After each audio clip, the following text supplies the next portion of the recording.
And then let me go over here real quick. Let's see. Let's see. Okay, yeah, we're live. You got it. All right, I'm waiting for it so I can put it on mute. Okay. Welcome, everyone. Thank you. Sorry for the delay. Thanks for sticking by us. So we have 4 people waiting. Appreciate that.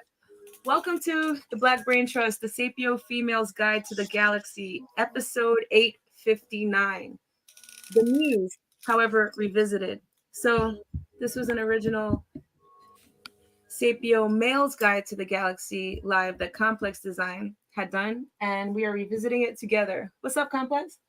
What is going on? How you guys doing? It has been another strange day, but I'm happy to be home. Yeah. You know, I'm just over here enjoying this tea. It is delicious, by the way. I told you, let me tell you something. Ginger and turmeric, you got to do it together with some manuka honey. Absolutely. Yeah, I know the turmeric thing might kind of meh, right? But You have to have some extras with that because, like, yeah, you gotta throw some extras in it. a handful of dirt. What's up to the chat? Hi, Poets K. What's up? Yo, Good to what's see going you. on? Randy Dang, Moore. everybody's showing up Hey. early. Okay, that's what's up. We got I Post love Kane it. in the house. Tone, what up? Love it. All right. So yeah, I think that's the energy because actually we were not going to go live, but then we decided, yeah, let's do it. Because Right. actually with me, I was in the middle of some stuff and but not in the middle of some stuff like, oh, I was so busy. I hate when people say that, like, oh, I've been so busy. We're all busy, duh, right? Shit. I got a kiddo, man. Trust me on that. I already know what that's about. I know what that busy life is like. So what's up, Alonzo? So thank you, Tone. Thank you. I just saw your message.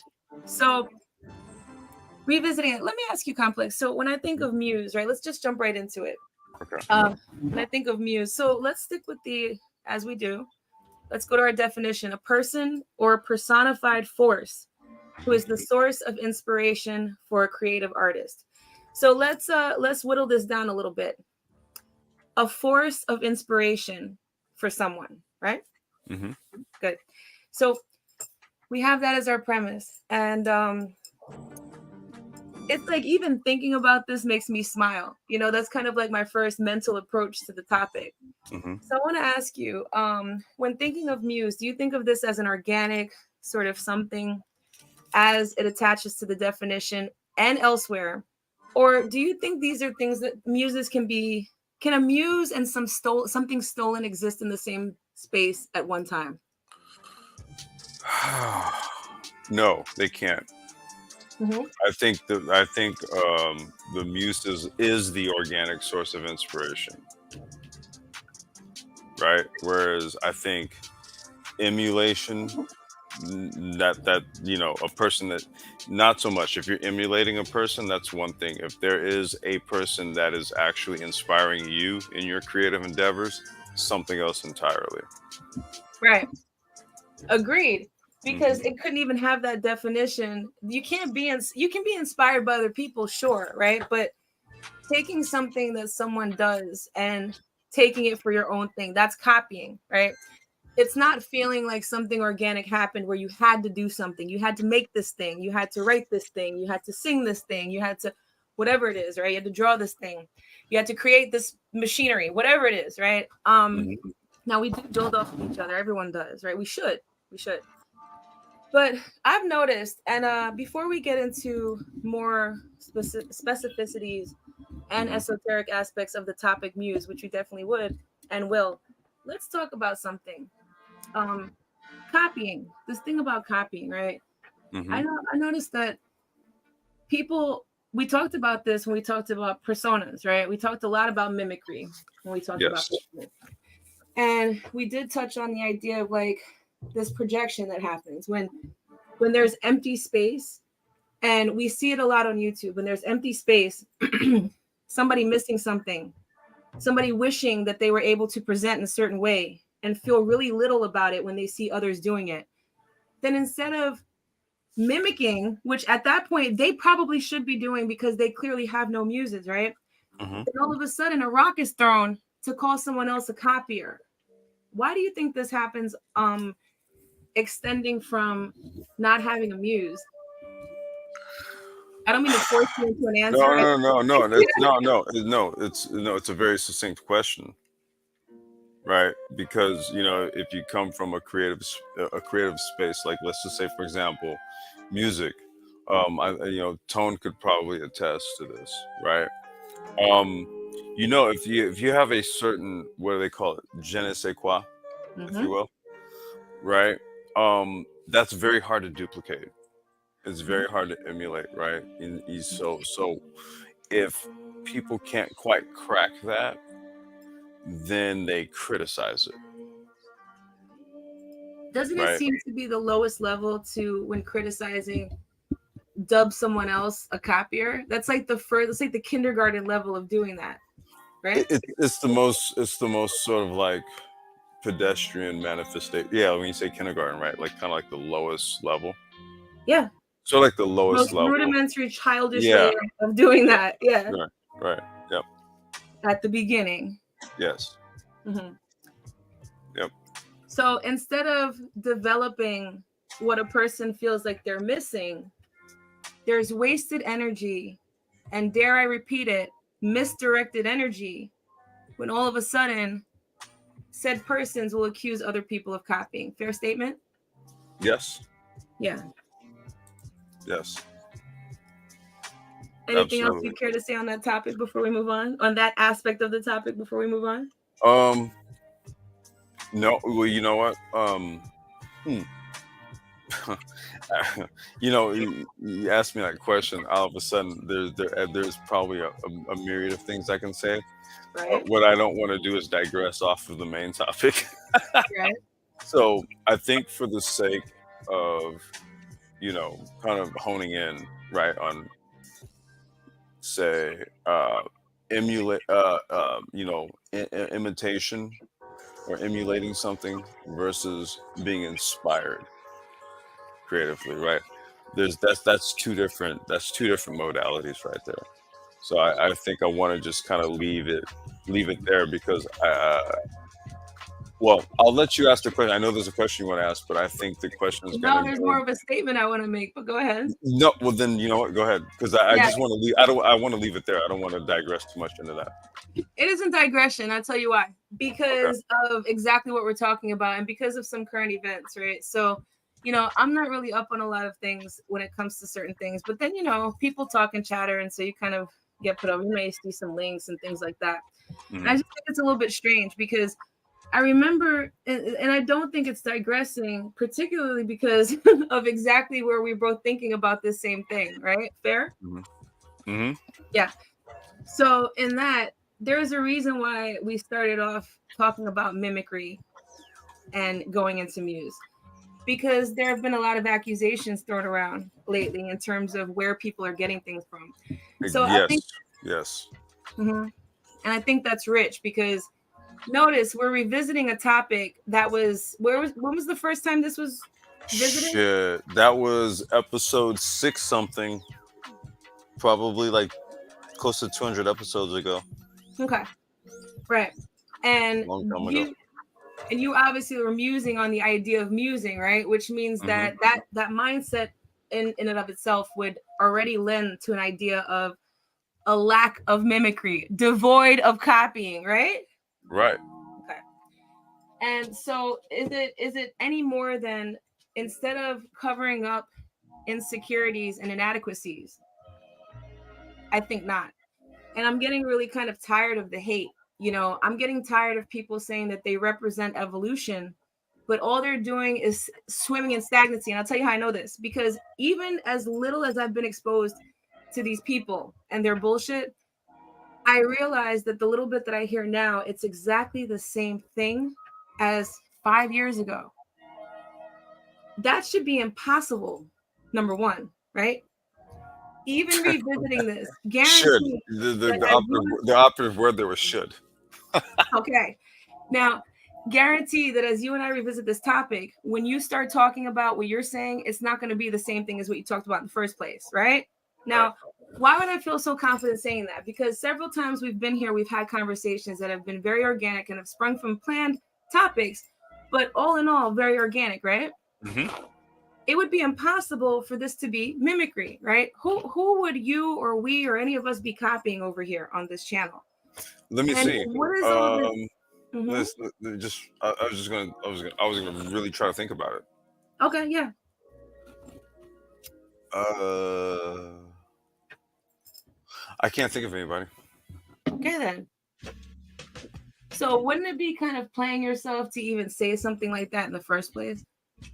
Yeah, actually, it really would. It is because there's literally no basis, and there's no basis in truth in that statement. Hmm. Like And then you you, can't, because I tried to like even I literally tried really hard just now to try to think about who it is that we are biting right now. right. I'll Yeah, be honest with I you, can't I come didn't up even with take I too much can't come up time with to think anybody. because I already knew there was nobody. Yeah, I can't come up with anybody. So Mhm. yeah. So now you and I are both logically looking at this and saying this. Of course, there are biases here, obviously, right? But based in truth. So I don't think those are biases at that point. But then Mhm. when you have a whole bandwagon of folks saying, yeah, that's true, because of an absent father or grandfather. And I'm going to give a shout out to my homegirl for saying that, because that is truly the representation of what that person, what certain people on YouTube Represent. serve for people. Yeah. Yeah. It's like a missing daddy or, granddaddy, as it were, uncle, male figure. And it's really sad that any old person can just come along and throw a couple compliments and make you guys feel smart by default because of the simplicity of the thought presented, right? And Right. the temper tantrums and you know, all kinds of threats of SA and all this other stuff going on. Right. Just on a panel, like you start talking about what the paradigm of the Senate is, and all of a sudden somebody's getting threatened to get sexually assaulted. How did this happen? No, it's influence through coercion, I guess. So What? do people just act like those things don't happen and they're just okay with the little bubble that they feel like they're in? Well, I mean, some people feel as though is that and I mean, I want to kind of get off into that, but you know, people actually respond to that, right? That whole sort of Clearly. psychosexual hierarchy shit. You know what I mean? And then the Very, temper very tantrum. strange, if you Don't don't you mind. automatically lose any sort of well, I don't think it's a win-lose thing, right? But a lot of times it becomes that, unfortunately. And don't you think that automatically once you start whining and saying no and screaming on the top of your lungs and not letting anyone finish a sentence because you're afraid of what they're going to say, not you of course, but any Yeah, person that may apply to, isn't that an automatic loss in holding space? Isn't that an automatic loss as being a mature person? Isn't that an automatic loss as ever being valid in any of the points that you're making? it is because you just defaulted to the lower position. For no reason. Well, you shouldn't if you're, you know, the more mature, learned, wiser, uh, you know, I don't know what other term to give it, but if you're that guy, right, then Yeah. there would be no need to actually resort or devolve to a lower position if you are actually a person of high wisdom and high knowledge. Right. Hmm. So in closing, because I think that's pretty much just all to say about that. What do you think? I think it was pretty succinct and on point. I mean, because essentially what we're looking at is what because the term muse actually ties into what we kind of prefaced here, right? What was the definition again? The A person definition or here, personified force who's the source of inspiration for a creative artist. right? And So then we so whittle it down to a force of inspiration for creativity for a person. yeah, you see, so we have to look at who are our sources of inspiration, right? And if a person is to serve as a source of inspiration, by definition, they would actually be a muse to you, Good point. right? Um, can I just kind of divulge a little personal Please, information? please. Um, Today is the 9th anniversary of my wife's passing. So it's been 9 years Yeah. today, right? Um, she was my muse. Hmm. So I know what that's about. I know what that's like, right? And I think Hmm. um, I, me personally, anyway, I can contrast that having that source of inspiration versus, say, like being influenced by somebody, right? Right. Um, I don't know how much, like, I don't know how much um, of a muse an influencer can actually serve someone, Hmm.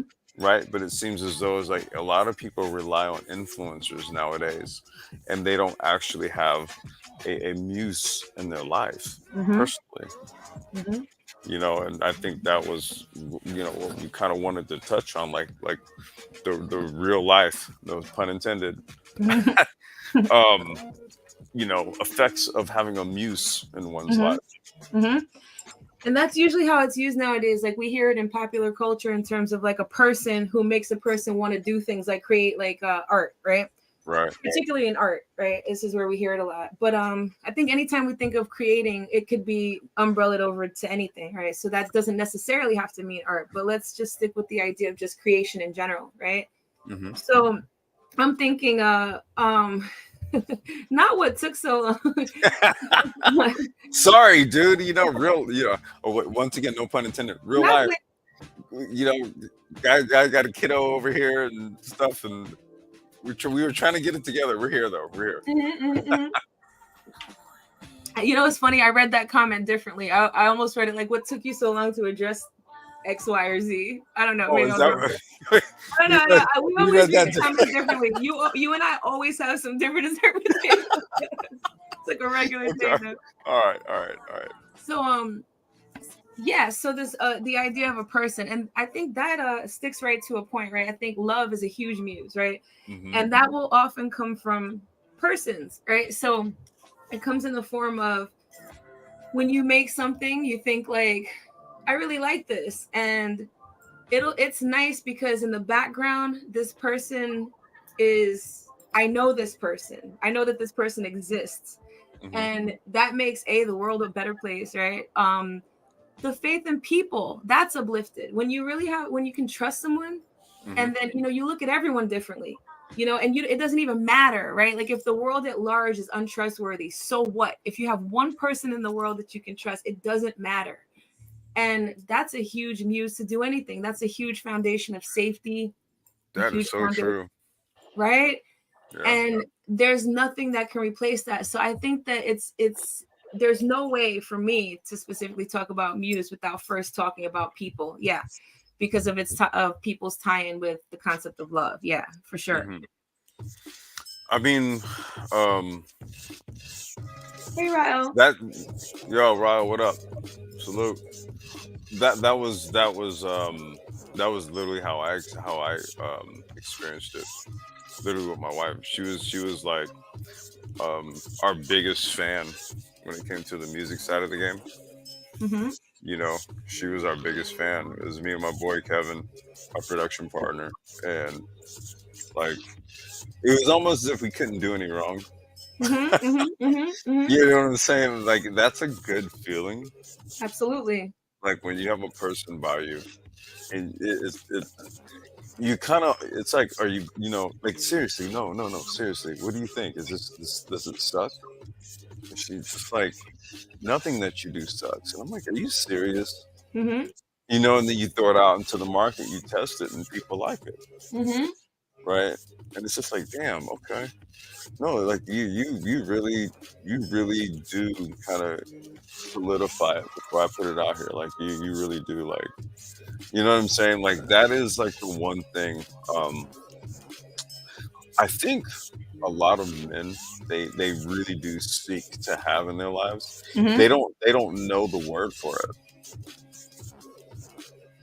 So for those of y'all that are not familiar with the term muse, perhaps what we're speaking of this evening pertains to what you're seeking. Not only that, but what say you, real life, about women who have the man in their life serves as a muse? Absolutely. And that's exactly what I was speaking about just before, Hmm. being in love, but actual love, right? Okay, so let's look at the other part first to really draw it home. If you're in a situation where you know the relationship may be cool, like I'm thinking of my 20s or something, right? Like the relationship may be cool, and it has to go to the relationship, right? Because we're talking about people, love, Muse, right? So if there's any sort of dissatisfaction, right, it spills over into everything. And I don't mean the dissatisfaction of definitely like, oh, this relationship sucks. It's the dissatisfaction of feeling like I thought this may have been something and I'm knowing that it's not. Now, it doesn't mean it's so terrible that, I want to totally dip. But there's also this idea of it just kind of reinforces this blah kind of feeling about people, right? So now here I am way later with that type of thinking about it, right? So Hmm. that dampers creativity. It definitely does. Like I even remember specific situations where I'd be so mentally preoccupied with whatever was going on, which shouldn't have been going on really, after I think about it, that it distracted me from doing things, aka being creative, creating things, the anti-muse, and Hmm. so then let's flip to the other side.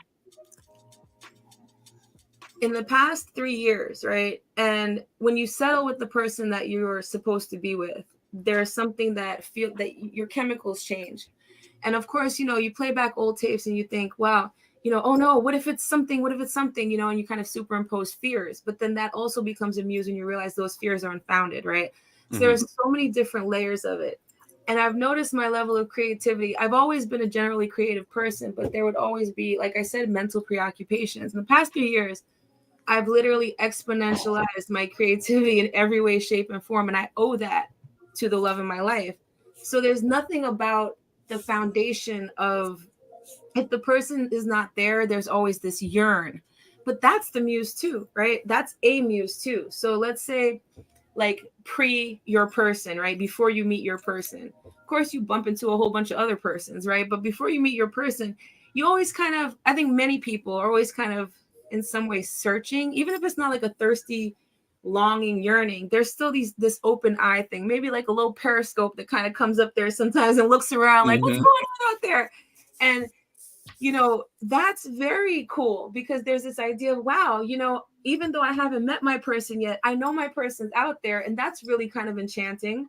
And I mean, I remember when I tapped into that idea right there that I just discussed with you, I read a whole book of poetry, never wrote any poems after that. Okay, maybe never. Maybe I wrote like five after that. But a whole book came out of me. I'm talking like pages and pages, just all this stuff. And it was really, really cool. And then after it was out, it was out. And that was all based on the love that would be. And so, there's never really emptiness, but then there's this other part, right? That means you have to have some sort of a relationship with self because that's always the basis, right? So this Hmm. means that even if you don't have a person or your person no, I'm not talking about you specifically, I'm just speaking Yeah, generally, you speak generally. Yeah. have that person, then it's still like that can be transmuted into because the point is music, there should always be a muse, right? That's the point. That's the premise I'm working from. I guess I should have said that before. Hmm. There should always be a muse. We should always have something that's doing that to us, something that's amusing us. You know what I mean? Keeping us Yes. mentally enchanted, occupied, preoccupied with the things that are not as tangible, right? That thing that, like, when you think about how intense it is, you just cry because of the immense literal awesomeness of what that is. That's something that even if it's not there, just knowing that that could exist is a very, I think, exhilarating feeling. So I don't know, I'm saying a lot, I don't want to talk too much. Go ahead, No, let's you good. No, no, because I think I think like well, as a guy, it kind of translate that, right? Like again, I'll go kind of back to um, you know, when my wife was here, right? And it would just be kind of like playing like the bass track of something, right? And just kind of like I'm listening to it over and over. Me and Kat, we just playing it, whatever, whatever. And you know, it's like after a while, you kind of hear something over it. You can't make heads or tails of it. You need fresh ears, right? hmm And so the fresh ear says, "Oh, I love that," and you're like, "Yeah," because fuck, we didn't really know where to go with this, right? And so, and it'd be kind of one of those maybe throwaway beats, right? They go over in there, that maybe you pull it out later when you get some new inspiration or something. Mhm. But it's, again, it's that thing of like, kind of like, look, don't ever second guess what you do. And it's like literally having that person by your side, Right. Right. right? That Absolutely. always, like, that reinforces what you create. Hmm. That is such an important thing. These are sort of like minutia of relationships, right? That a lot of people really can't verbally communicate Hmm. because they just kind of quite haven't had that level of relationship, right? Hmm. To communicate the experience, Absolutely. right? But they yearn for that experience, right? But Absolutely. they can't verbalize it. It's like always knowing that there's more happiness to be experienced, even if the person hasn't experienced it, right? So just having that be present, that would spill over into that. Absolutely. Please Mhm. continue. Yeah, go ahead. Well, there's a question here. What does it even mean? What does that even mean? Your person. Are you asking? Um. Well, no, that's the question. You see it right there, Clark S. Oh, He's okay. asking the question. Would you like to? You want to do I'm it, the or one me? who said it, so I'll go ahead and answer. So Okay, and then I have an answer to that too. But go ahead. you want to go first? I was gonna say your person is the person that's compatible with you. Hmm. Simply put, in my view, I'm gonna keep it real simple. Go ahead. Hmm. That's perfectly stated. Yeah, because that compatibility word is heavy, right? A lot is involved there. So the first place I would go is your person is the person where things continue to feel safe and make sense, right? There's a constant, right? There are no variables with this person. Of course, people are constantly evolving, and I get all that, but I'm saying in a way where you understand that as I am who I am, this person is as who they are. There are no Hmm. question marks. There are no wonderings. There's no is this, is that. Like very few people are able to bestow that on another person, let alone experience that. And I think anyone who's been on this earth longer than 20 years can deeply understand that, right? Hmm. However, being a person way past that, in my 40s, I absolutely can say that I've had experiences where I can feel the lack, right? And even without that, I already understood that I had a template, right? But I had several opportunities to refine and understand what comfort meant for me and what type of comforts would be interpreted from me from another person. Right. So after all of that honing, my person is where the world continues to be safe as it is when it's just me, when I don't have to worry about some sort of tablecloth getting snatched under, some sort of unsafe thing like not being able to trust, or all of a sudden, hey, no, this happened or that happened. Knowing for a fact that just as I can trust myself, I can trust that other person. And I think that if anyone can ask the question, what does your person mean? And I promise you, I don't mean this in any way, shape, or form as an insult. I think that there is so much more depth of trust to be experienced in life, if unless you just wanted to hear my view on it. But I think No, that I think look. at one point I didn't.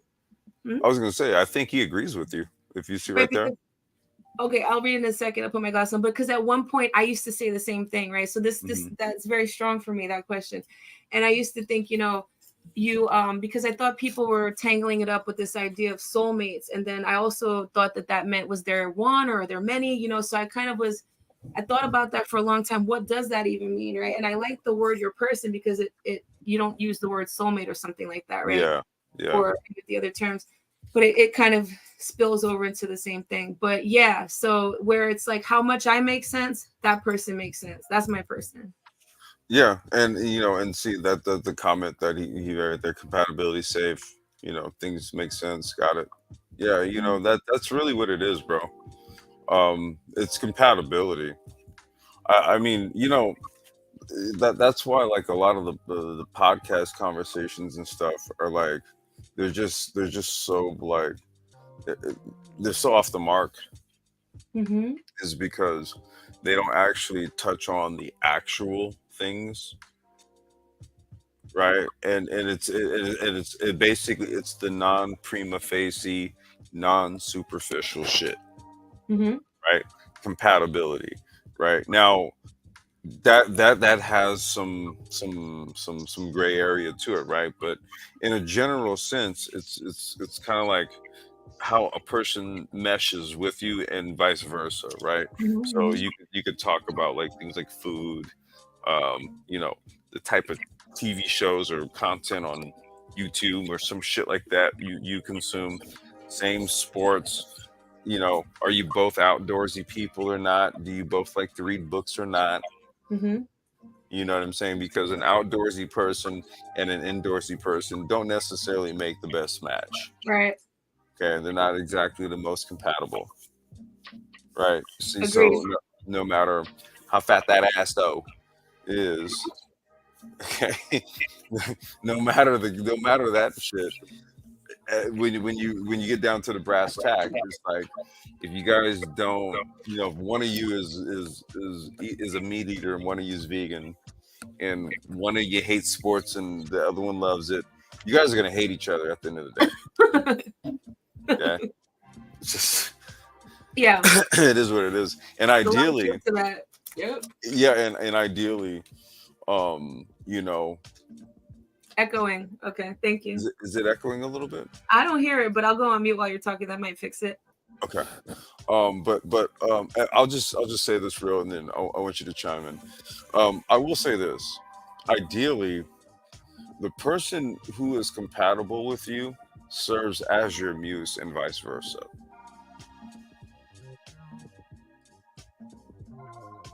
Real? Yeah, for some reason it took me like an hour to get off mute. Um, yes, I agree. So yeah, serves as reviews for sure. Now, what about those like what about non-person muses for a second, right? Like let's say dreams, or you know, you wake up and you have an idea. Could it be argued that that still springs from the same well of having the person muse, or is there some sort of intangible thing Hmm. that kind of visits and sort of takes your spirit and tells you this is what you should be doing, or is it all of that? Hmm. I so are you talking about like a remote muse? Like, you know, so let's say maybe the smell of something will, you know, remind you of how you felt as a child, and you thought about how lovely it was to revisit that memory, and you thought, well, maybe I should write a book about that, and Oh, it becomes like this huge bestseller. Like that kind of came from something. So I'm yeah. saying, if the muse person is in your life, maybe that's why that happened. Or is there something non existential and a tangible physicality thing beyond the senses that visits and kind of taps you on the shoulder, you know, God, and it's like, hey, this is what you need to do, right? Or this is what you should be doing. Or wouldn't it be fun if you stopped doing this stupid ass job that you have and started beating waist beads? I don't know, whatever, you know what I mean? Like, because you'd be really good at it, and guess what? You'd make more money. Like things like that. You know what I mean? So, I think it's a little bit of both, mhm. right? Because I think the muse is that sort of that intermediary. They are the communicator. Okay. All things that you were just saying, they have the way, they are the way they are the person, the way shower. That's the term I'm trying to say. I'm trying to get it out. Right, right. I like it. Yeah, yeah, yeah. Way Mm-hmm. shower. That's the term Mm-hmm. I'm trying to get out. They're the way Mm-hmm. shower.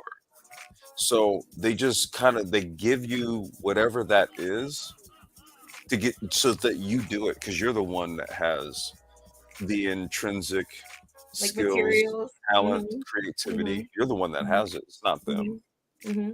right? So I think it's both, which you were Yeah, yeah, talking yeah. Mm-hmm.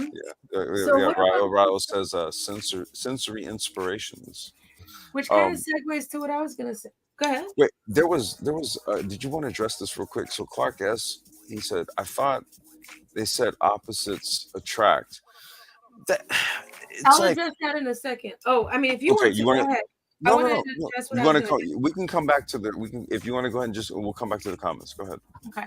So like let's say when we're born, Hmm. some of us come into the earth crying, some of us come onto the earth quiet, right? Really And quiet. then Yep. somebody, that's how back in the day they would like hit the baby, which is crazy to me. But so I came out crying. Do you know how you came out? I came out quiet as a mouse. So did my daughter. Interesting. Okay. And so, do you remember, or were you told? Well, I know you didn't remember when you were born, but for your daughter, what was the spark that made her cry? Oh God, dude. Honestly, I cannot remember.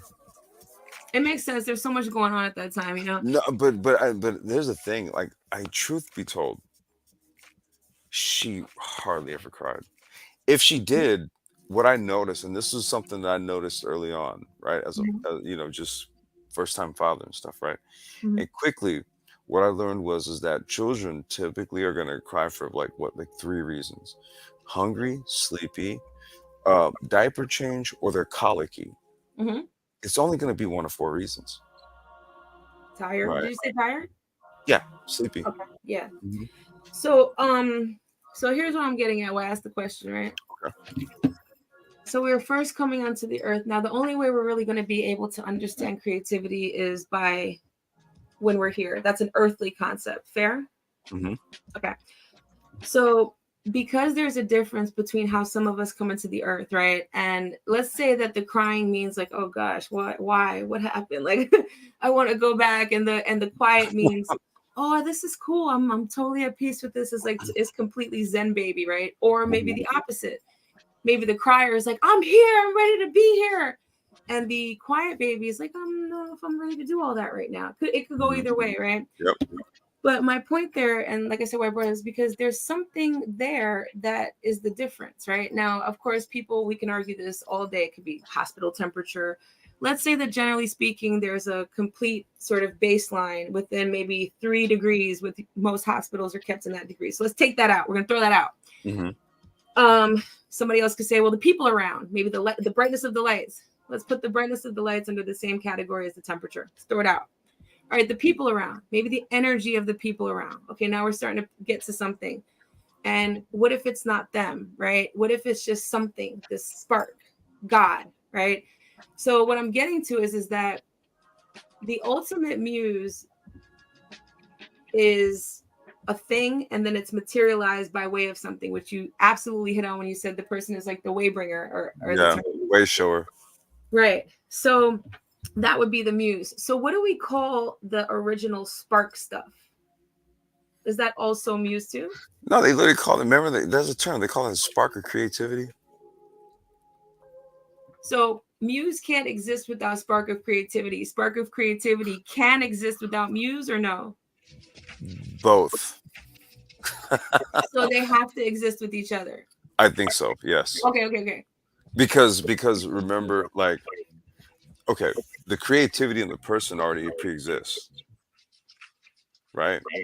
It's the muse serves as you're um okay, like a person they have writer's block, right?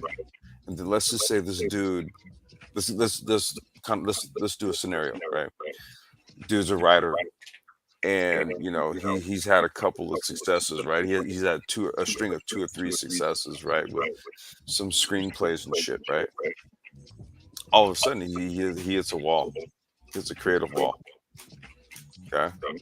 And like, what could actually break him from the shackles, from that kind of like that stagnation place, is, let's just say, he starts dating a chick, right? He just meets some chick. He meets her at a fucking like health food store. I'm just, she's like Oh, all I'm earth, listening. I'm listening. I'm listening. she's all earthy and carefree, right? He's a deadline guy, right? And what she starts to do is she starts to like impart in him things that perhaps he should do to kind of like free himself up from how he's kind of like holding himself back from his own creativity. Hmm. See, oftentimes, if you're a creative person, it's hard to like self-analyze and free yourself up from. How do you? It's so hard to scrutinize your own creativity. I mean, you could be your own worst critic, but you're talking to yourself ultimately. Uh-huh. You know what I mean? It's It's interesting. not. It's not until it comes from someone else, Hmm. It's right? Who interesting. who literally has no skin in the game, right? Completely neutral position, right? And really, truly, only has like the best intentions for you, Hmm. right? That is like that's what would free you from, say, like a creative block. Right, right. You It's know what I'm interesting. I'm saying? hearing you talk, and it makes a lot of sense. And it seems to me maybe this is where things veer off in the difference of experience between men and women. We Mhm. often do not fork off into that because there's no need to. But I think here there may be a need to. I'll tell you why. Yeah, I was Because gonna say like, yeah, that let's explain think why. of like let's take it to pure 0 and 1 for 1 second. So let's think of womb and then male, right? Let's just think of it Mhm. that way. So the idea of harvesting something creative within from implantation versus the implantation, right? Or the implanter, right? So implanter needs to implant something somewhere, and the implanted has to have something implanted. It's the idea of an idea, right? A creative idea, right? Where the birth of that happens. And Mhm. we do use the word birth for ideas, and that's not by accident, right? So because they're in why I wanted to even ask the question in the first place. Let me go to this other part. Before I met my, let's use the term again, person, I was always more creative when I was chilling with myself. And this is where it comes in with the idea of feeling comfortable with someone as you would yourself, right? Mhm. Some of the dopest stuff I've made and done, like, and then here goes this mental preoccupation, because in those situations where that wasn't, I didn't feel fully comfortable. And when I mean fully comfortable, I mean all layers and intricacies. I don't mean some stupid flimsy, like, hey, everything's great. No, I mean the deepest way you can understand that, right, is the only thing that really would have satisfied me before I had it, right? Mhm. And so in other words, there would always be some stuff missing, period. So that is again the anti-muse. So by myself, I have a lot more muse. So then one could argue there's got to be this God spark there that does that, right? That's the active force in my receptive force as a woman. And then I'm like, hey, I'm alone and I get to really experience this with the world versus some jerk up in my way, blocking my perception and my creativity, trying to be my anti-muse or anti-muse. And Mhm. so, but in terms of a male, or a man, it's like this idea of, or I want to say male energy, active energy. That's what I mean. Take man out of it. Mhm. It's like everywhere, as long as there's something that can nest that, it can happen. And that would be in a person. Does that make sense? Yeah, Okay, okay, yeah. yeah. Okay. I So mean, now what did you want to ask me no. about another thing? You said somebody had a question about something. I'm Okay, sorry. all right. So there was a couple things here. Let's see here. So podcast said, for there was the first comment he had. I thought Mhm. they said opposites attract. Do you want to tackle that one first? Yes, yes. Now we can tackle this. Okay, go ahead. So they do. And that's in terms of straight polarity, right? So we Hmm. know that opposites attract in terms of when electrical currents happen, it's because of opposite poles being in the correct places. So yes, opposites absolutely attract. We Yes. understand this with magnets as well, right? Anyway, we understand this with our world. So it's a true statement, it's an axiom that opposites attract. However, when it comes into social things, we have to translate this in a different way. It's the difference between how people mix up social Darwinism and Darwinism, right?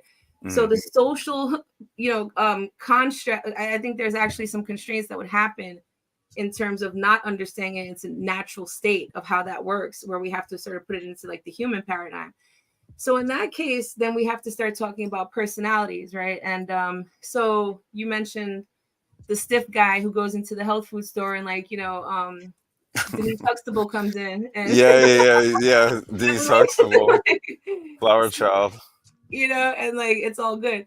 So I mean, on paper this sounds cool, but hey, it goes back to the other thing. If one person is an indoor person, one person outdoor person, this will create discord, and that's a fact See, because that's there's what do something they in. call those kind of opposites? There's a term for that. Is it like diametric opposites or something? I would just call that opposite stuff in the social field, but that's not electrical opposites. In terms of what opposites attract, this means man and woman, period. Right. Well, see, but like, Yes. so for example, right? They will say, okay, so you can say man and woman, right? Yeah. And let's just say in the context of what we're talking, okay, you can say black man, black woman, right? Mhm. But if you say black man, white woman, that's like a double opposite. You know what I Mhm. mean? Mhm. Mhm. Mhm. Right. You see, so then that's why when you say opposites attract, it's like, okay, well, there's layers to that shit. Absolutely. Absolutely. Yeah, Absolutely. yeah, yeah. Okay, and then let's see What was here. the comment that you had up earlier that Rainy Oh, Woman no, no, said no. about Clark what wanted the person meant? he Go was ahead. I think he said he wanted, may I come up and ask a question? I didn't know if later, you wanted to open this up or I mean, he can come up now if it's okay with you. It's fine with okay. me. Well, why don't we do this? Why don't we kind of get our spiel out? Until about the hour mark. We're at 45 minutes, right? Sure. Yeah. So we go to an hour and then, we'll take our intermission and then we could drop the link. Sure. Sound good? Mhm. Okay. All Sounds right. good. But Can you put up, uh if you what's up? don't mind, Rainy Woman's comment about what This she defined one. as your person? You had it up there, and Oh, then I no, was no, this reading one. it. This one right If here. you don't mind, yeah, There because it it's is right not there. way to find it in the chat. Yeah, that's it. No, no, it was like it had an equal sign in it. Let me find it. Yeah, yeah, yeah, that Yeah, one. yeah, Thank that's yeah, right there. you. Your person, the person that comes into your life, completes you or compliments you in such a way that they're made for you, and vice versa. Yeah, okay. I just wanted to finish reading that. Yeah, I absolutely agree. Wait, she said, okay, the person that comes in your life completes you or compliments you in such a way. They made you, yeah, yeah, yeah. I mean, shit. That Yeah, covers it. pretty much. Yeah, I don't really have anything else to put on that. Hmm. I was just in the middle of reading it, and then I was intertwining it with the Okay, other question, and so it was kind of like an unfinished thought. I got it got though. it. We're Okay. good. Let me see if there was some other, because I think we kind of touched on the other ones. Let me see. Yeah, yeah. What does it mean to you be a person? Okay. Um, all right. So, wait. Spawn. Just man and woman don't have to like the same things to be together. I No. agree. It's Here's just the like intrinsic and inherent differences will be an issue. Like the indoor outdoor thing is a big thing because I don't want to go out every 5 minutes. I don't need to be like half the time I'm trying to be home. So I do like going outside though, right? So it's kind of like if someone's always like, I remember dating somebody with this nervous energy where it's like if he wasn't up and outside doing nothing, he was doing a whole lot of nothing. I was Mhm. in school making more money than him at one point. He was out there doing all this. I'm like, what are you? It's nervous energy. So that was an inherent incompatibility, and it got on my nerves. It looked like just immaturity. It looked like a discomfort, just like nervous energy that I did not find attractive at all. So in that way, that's an inherent kind of difference. But no, you don't have to like the same things. Yeah, I You was know gonna say you don't have to like the same things, but they like the things that you got, they can't annoy you. exactly.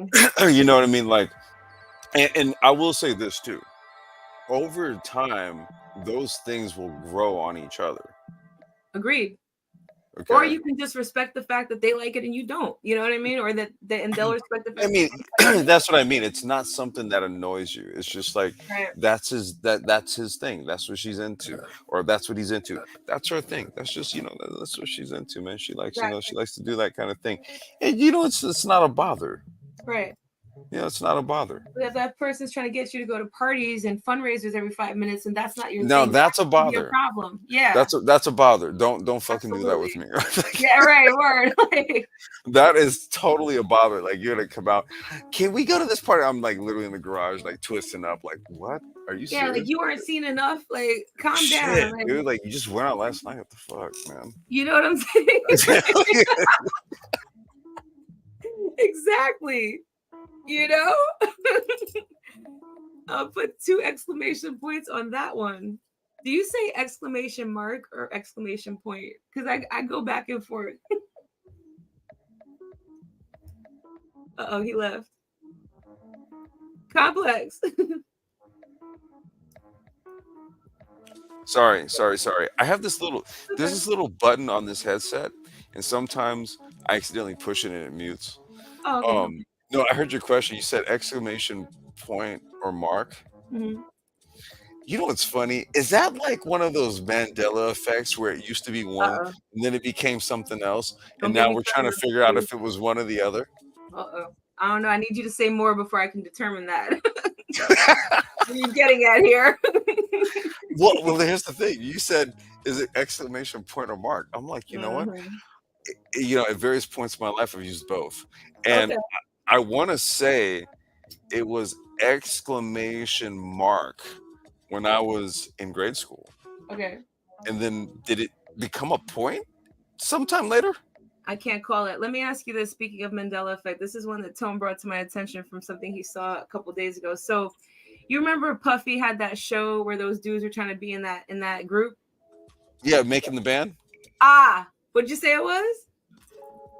Oh god damn it! No, say it again. I heard three words.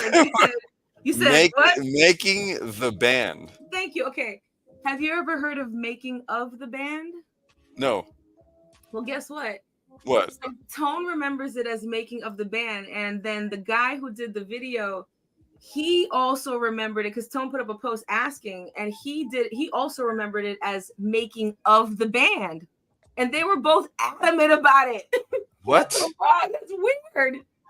That's one of the ones, like, usually I have a lot of excuses for memory and how memory is formed from this Mandela stuff, but this one right here, making of the band, sounds crazy to me. That's like you telling me that there was no cover of the Ghoulies when the guy came out the toilet. Like, that's like something that crazy. Like, no, that's what happened. Look, I remember it as making the band.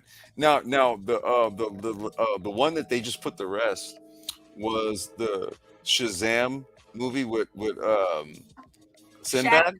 No, with Oh, yeah, Sinbad. yeah. Okay, Now right. there's a Shaq version, but see, dude, I swear to God, dude, I remember the Sinbad version, and somebody dug up some VHS tapes of the old Shazam movie with Sinbad. Now, so now we can go ahead and kill the noise. So That what's the that other one? huh? What's the other one? If it's not Sinbad, who is it? Shaq. No, there was two of them.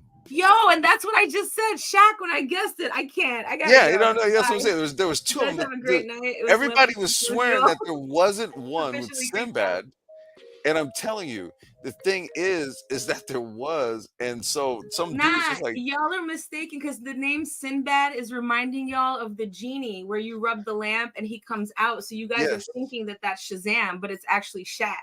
no, no, no, no. There was a Shazam movie with Sinbad. Oh, But look, it was so awful that it got shelved, and they literally just tried to wipe people's memory of the shit, right? So yeah. later on, and then they came out with it again with Shaq. Mm-mm. Okay, so everybody remembers it with Shaq, and that's how the studios want you to remember it, because Shaq has more of a media presence even to today, right? Mm. So there's still more value in the Shaq version of the Shazam than the shitty uh, Sinbad Shazam. Shitty Sinbad Shazam. Say that 5 times real fast. Um, so the thing about it was, they dude, the rumor was that Sinbad was like so coked up during like the shooting of that film that it was awful. That everyone forgot. He was so coked up that everyone forgot that movie happened. No, no, no, no. It was like the movie was just bad, and the studio just wanted to shelve it, and then they remade it with Shaq. That's And they weird. just wanted to wipe everybody's memory that Sinbad actually made a shit version of this All movie. of that is very strange. Yeah. Because you know how many shitty movies came out that we still remember? Invaders from Mars. I remember Oh being my so gosh, disappointed. dude. I wrote There's a about it in my ton of diary. them. And then they made a remake. Nobody forgot the other one. There's so many. it's Listen, so I'm there's sufficiently creeped out though. Seriously. no, there's so many. You Making know. of the band? Like what? No, dude, Crazy. making the band, dude. Like, or at least But that's just no, but like they really remember. There are two people, and these are not like, I mean, I don't know the other guy, but I'm saying like they really remember it that way though. Like that, just the implication that it's not some raving village idiot raving saying it's making no, of the band. Like no. that's crazy. Nah. I mean, you know what? Like, here's the thing, man. When you get like two or three or more people saying it, then it becomes really hard to argue. This exactly. Yeah, Exactly. because then now it's like, okay, am I crazy?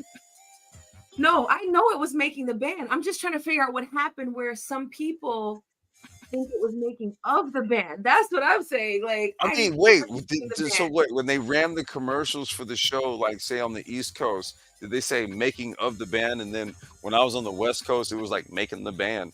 And so we remember it differently or some shit. That wouldn't make sense because I wasn't on the West Coast. So, and I'm That's the saying it's only making of logical the reason I band. can come up with. No, that doesn't fit. I think I don't know, Tone. I think it was making the band, bro. It doesn't fit complex. Okay, it's I just mean, wait, weird. you know, a Period. simple Google search can solve this. No, I don't trust any of that because they're You know part of what? that That's true Mandela too. Like, effect. you know what? Are you Fuck it. kidding me? Yeah.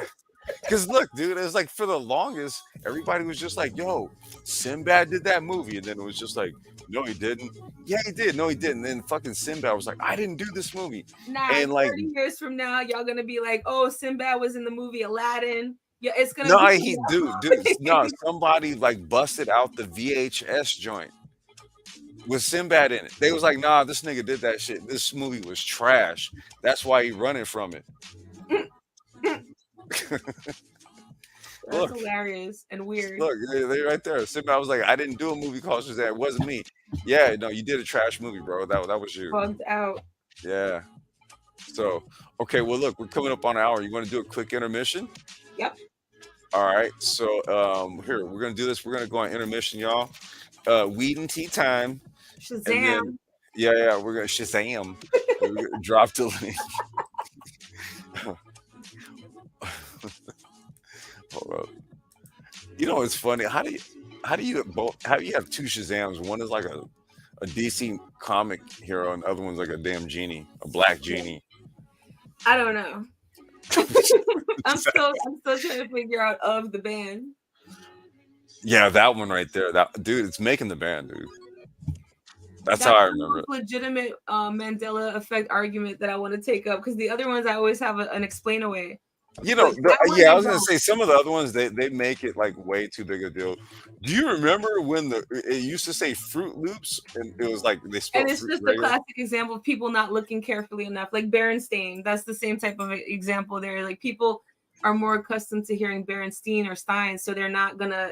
I remember it being Berenstain anyway, and Yeah. I paid attention to detail, so I know I was right. They're wrong. You know what I'm saying? So on that note, let us take a break. We All will be right, Spawn said, "Can you get a summary?" All right, dude. After we have some weed and tea, yeah, for sure.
Okay, I am back. Wait a minute. Let me see here. Okay. Yeah, I'm properly roasted, man. Damn, that Kim dog is hidden. What's Kim Dog? Oh, it's like What's up, man? it's It's like, tomorrow. what up, MOT? It's like, mm, I want to say like 50 sativa indica. Mm-hmm. Mm-hmm. Yeah, it's an old school strain, Kim Dog Oh, yeah. OG. I'm There's not Kim familiar. I Dog don't and believe Kim I've Dog heard OG. that. Huh? Okay. It doesn't sound familiar. Mhm. Oh man, that's an OG West Coast strain. Gotcha. Yeah, yeah, Kim Dog. They've kept. That's one of those strains they kind of keep they've kept it in the shops, man. That's been Kim Dog, like OG Kush, Kem. huh? Kem. No, no, no. See, like Kim Dog because it smells like pine sol. What's the spelling? Is it Kem? No, Oh, CHEMDOG. Chem. Okay, chemical. Kim Got Dog. it. Kim Dog. Yeah, because it smells like when the bud is properly cured, it smells like pine sol. Interesting. I love the smell Yeah, of it has pine a sol. real heavy pining. Pining is the terpene in Kim Dog that's real prevalent. Oh, that sounds nice. I'm curious. Yeah, no, yeah, Kim Dog is that's the one where you sniff the jar and you're like, holy shit, this smells like pine Mm-hmm. sol. Mm-hmm. Hmm. I Yep. like it. So yes. How was your intermission? Fucking awesome. Right. You too, Yeah, right? It endorsing was that only Kim 70, doggy. though. Yeah. Yeah, yeah. I feel brand new. Let me see here. Let's see. Tone said everyone is affected by at least one Mandela effect example. I've never Mm-hmm. found anyone that didn't find one strange. Bro, I'm gonna tell you, man. I do find that notion kind of strange. Where essentially we're talking like, let's say like a ripple in the time continuum. You know what I mean? Mm-hmm. Yeah, there's some like, have you ever noticed like just like something was kind of maybe like out of place? I've been noticing that over the past month, even more so, where I actually talked a little bit about this, so let's bring it to the present here. Where just like very small details and things with like customer service things. It's almost like when this new resurgence of flu and COVID, whatever's going on, Oh God, came yeah. back up. It's like I'll talk to somebody. I'm like, I don't understand what's going on.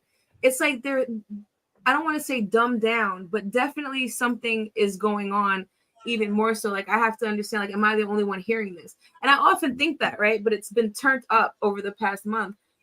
And the couple of experiences that I've had talking to people, particularly customer service people in the past month, have been incredible. Like it's not a language barrier thing, it's just something strange. And then going into stores and just people, I notice these things there because most of my work is online.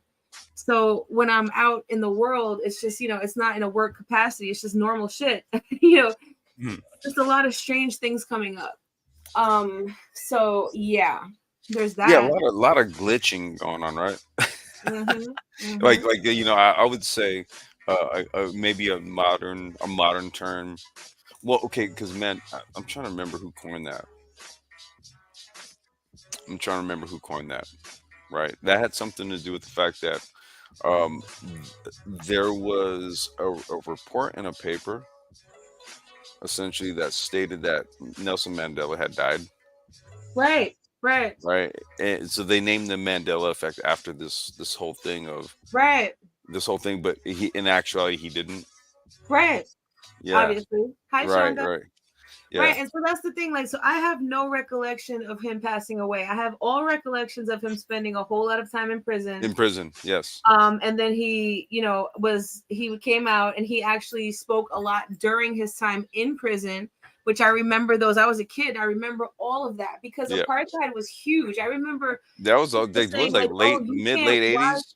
Like, yeah, I remember Yeah, not. We never bought Nikes for because of those things. We didn't patronize Citibank. Like it was big. So I remember that. No, he didn't pass away. I remember the scandal with Winnie and all of that. But I yeah. definitely don't remember. How do you become president if you passed away? Like posthumous I presidency. mean, Like, where dude, are they doing yeah. that? So it's always been these sort of like these. I don't know, man. These kind of like these glitches in the matrix, so to speak. Right. That's Mm-hmm. how I always looked at that. Like what Tone's talking about. Like I was like, no, Mm-hmm. you're right, dude. It's kind of just it's really kind of dependent upon where you're at. You know what I'm Mm-hmm. saying? And Mm-hmm. you know, because there's some like some real time glitches I can show you, like that are literally here in California. Right. There's places like we're totally digressing, but No, that's cool. yeah, yeah. But like there's a place in Silmar. Like I just drove past there yesterday. I was picking up my daughter. Right. There's a Mm-hmm. place in Silmar called Gravity Hill. Mm-hmm. Okay. And so basically, anything that goes down the hill will go back up the hill. Right. There are a few of these places Yeah, around the yeah. country. Is the Mm-hmm. magnetic anomalies, right? Mm-hmm. Hi. Where it's totally not doing like what okay, observable reality is not going. It's not sticking to the script, so to speak. Right. Right. Like there's a place I could literally take people to, Mm-hmm. right, called Gravity Hill in Silmar. You take a tennis ball and roll it down the hill. It's gonna roll down. It's gonna slow down. It's gonna stop, and it's gonna roll right Did back up you to do you. it? Huh? Did you roll the tennis ball and do the whole thing? Dude, I've been in a car. And you saw all of it happen with your own eyes? No, I'm saying we were in a car, right? we drove. Okay, so the car was in drive, and then we stuck it in neutral, and we just let the car coast. Okay, and then it goes to a stop, and then the car will start going back uphill. Wow, I'm that's not even really bullshitting. cool. Like, Yeah, dude, there's no, videos yeah, on I've heard YouTube. Like, about if you this. guys like, if you guys no bullshit, go on YouTube search, put in Silmar, California, Gravity Hill. You think I'm bullshitting? Go look it up. No, I There's, believe you. I mean, there's yeah, no, several I'm just saying for instances. I've people just that they never think I'm experienced it. So it's lying. nice to actually talk to someone who's experienced it versus just reading about it, you know? No, that's what I mean. It's like I used to live near there. I lived in Chatsworth, and Chatsworth was next to Silmar. Mm-hmm. Right? I've been over there, dude. You know the crazy chick we were talking about, Rock Lady? Rock lady. Yeah, her and I went one time. Oh snap! So the rocks that she tried to throw, they went in the opposite direction, like knocked her in the They face. bounced off and shot back the other way. Those who live in glass houses. I know, right? Now, hey Clark, I'm not seeing an avatar or anything. I just want to make sure, you know. Sometimes that happens when the connection is not so tight, and it'll be like the person's there, but it's not enough like bandwidth to get their picture up there and stuff. Got it. Okay, well here, let's Because when I was do having this. technical difficulties, I noticed that happened with me, and I was like, "Where am I?" All right, so let's do.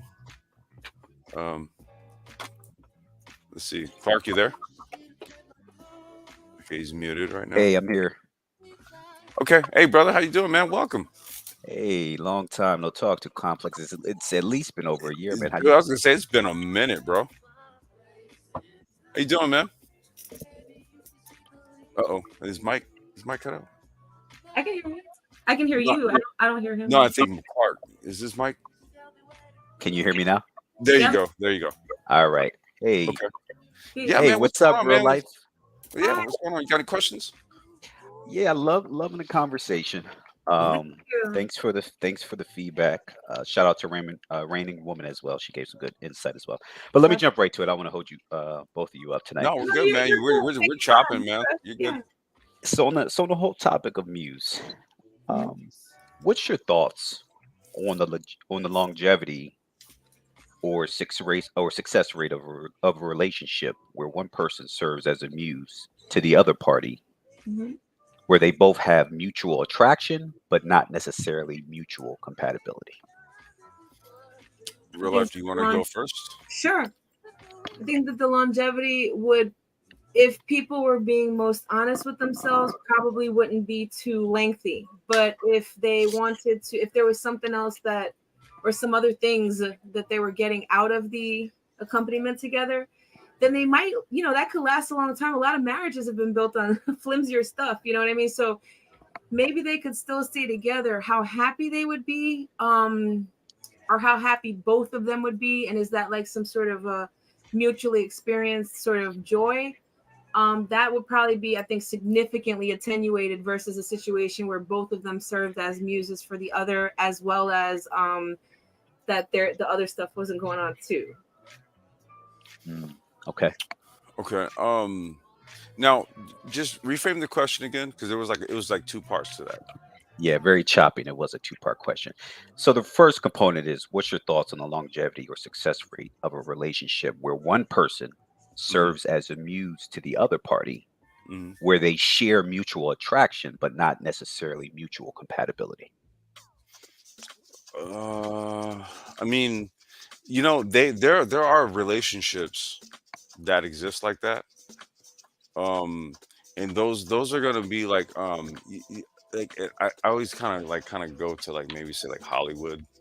Like there'll be people that have been together for a very long time, but they never got married or anything, right? They just kind of like that what renting woman said, for whatever reason they are their person. And there because see there's other aspects to our lives that we oftentimes do not factor in terms of compatibility, right? So when you say like, because see, to me, if if a woman is, if there's attraction there and she serves as a man's muse, for example, right? We're dudes, so let's just speak as men, right? Right. So if a chick is attracted to you and she serves as your muse, I would also argue that there is a fair level of compatibility there, Mm. right? I can't. It's really hard to see how you can have attraction and then at the same time you have a person who serves as your inspiration, right? There's a level of meshing, right? It can't the- I'm not talking about 100% compatibility, but in order for those two things to exist, attraction and then a person also serving as your muse, there has to be some compatibility there. I don't know. Real life, you tell Yeah, me, or you guys I tell mean, me. I don't. I have saying a hard something time in seeing there, huh? I get exactly what you're saying. And I think from the perspective of what you were saying, of course, I'm not a man, but I can understand exactly what you're saying there. So, from the man's perspective, that is a huge chunk of compatibility, right? Because you should be attracted to the person. Right. But this idea of, so I'm going to take that premise to understand that maybe in that situation, the woman would be more of the muse for the guy than vice versa. Let's just say it's not even that, but I just wanted to mention that that's what it kind of felt like for a second, which is fine. So let's use that. Hmm. But there's going to be some disheartened feelings lingering around, and bitterness breeds from that. So if somebody is not as satisfied as the other one, they're going to Hmm.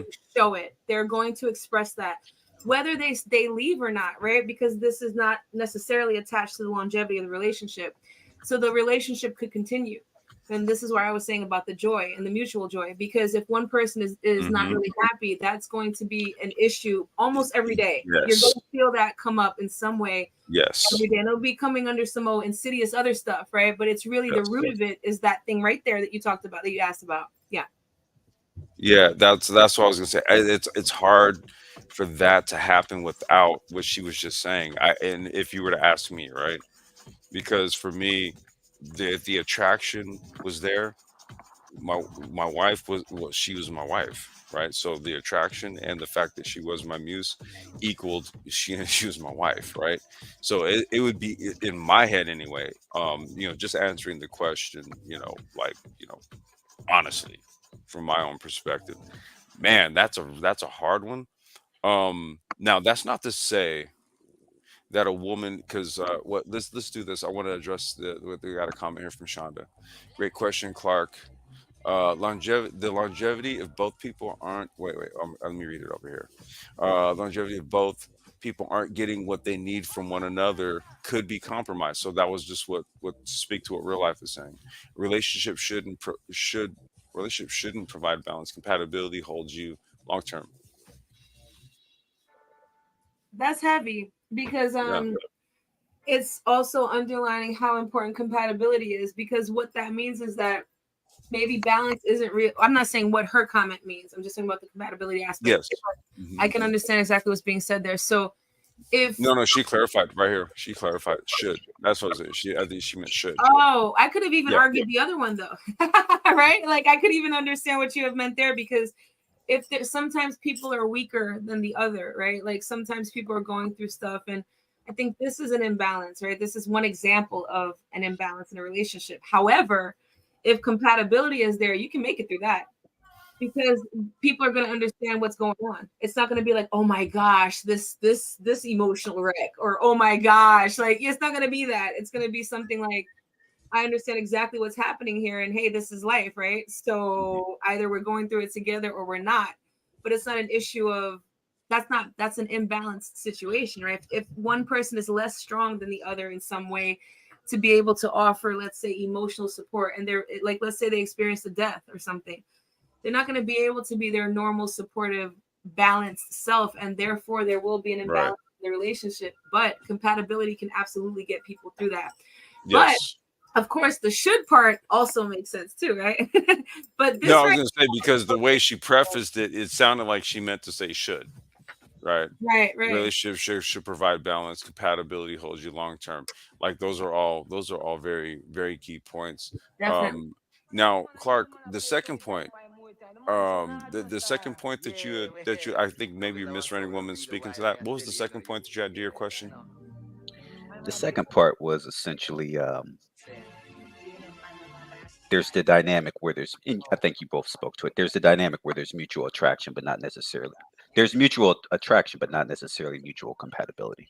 So the Yeah. first portion was, can there be what is what's the success rate or chance on Hmm. longevity where one Okay. person is serving as a muse to another person, and then there's the dynamic in that relationship where there's mutual attraction, but not necessarily mutual compatibility.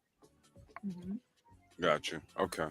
Um, like I And said, man, here's I'm gonna kind of go with this here, but then there's some other comments, real life we're gonna cover here.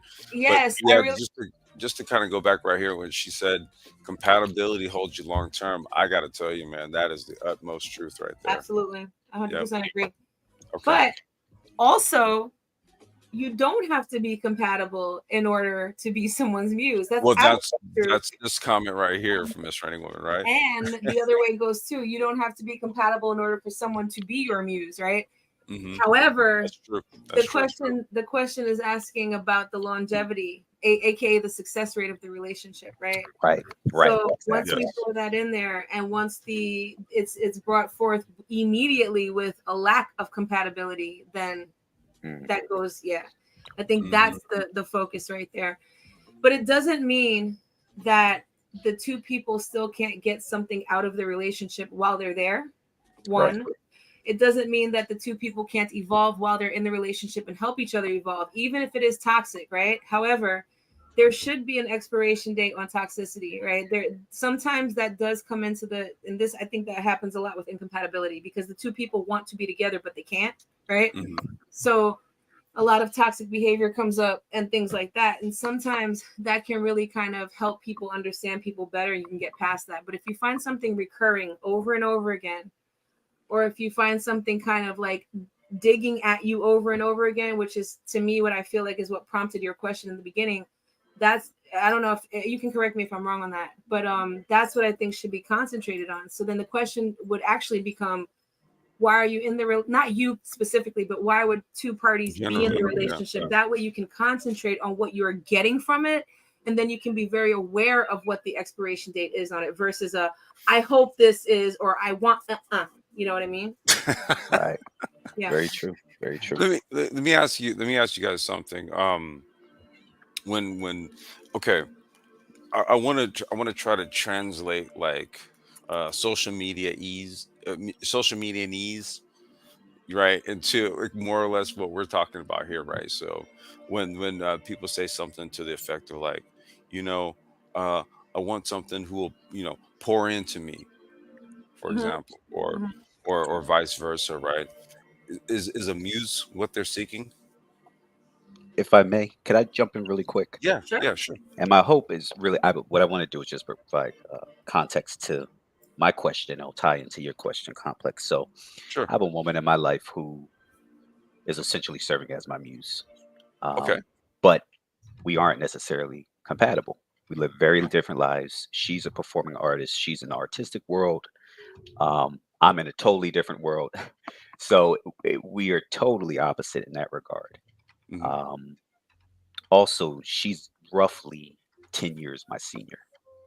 So I get value out of the relationship. But it's kind of one of those situations where you can kind of see the writing on the wall, like how long is this thing going to ride out? Um, Another dynamic is Hmm. we don't have a sexual component. Now, she's expressed on more than one occasion interest, for sexual intimacy. Hmm. But for me, she really doesn't turn me on for me to go to that level with her. Hmm. So that puts up a wall of intimacy clearly as well, where we just can't connect. I won't say can't, but haven't connected on that level. So that's how I've kind of, laid out the question. Okay. Well, I have a question And for I you. Go ahead. Yeah. In what way does she serve as your muse? She brings me peace. She brings a level of class and sophistication, insights in terms of framing certain Okay. situations I may be dealing with, Hmm. whether work or other relationships. Um, there's like a levity, a magnetism. There's an energy there that kind of helps me just refresh and recharge. That again, for me, this is the first time that it hasn't been in a sexual capacity Yeah. either. So Yeah. there's definitely value that I'm getting out of it. Well, Um, I'm glad you said that because that kind of maybe real life and I are, we're kind of musing about right. this topic, right? But then to kind of get a third person's perspective, right? And then I ask you, okay, well, what is it about her?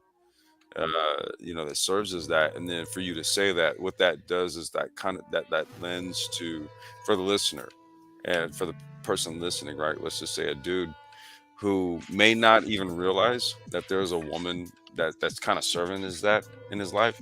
He Right. didn't know that that's what that was called. You know what I mean? Yep. Boom. And this is now giving context, right? Um, I think and real you can you tell me it would appear as if when it comes to like women and like having a male muse, say for example, typically to me uh that would serve as either say like a husband or say like a mentor.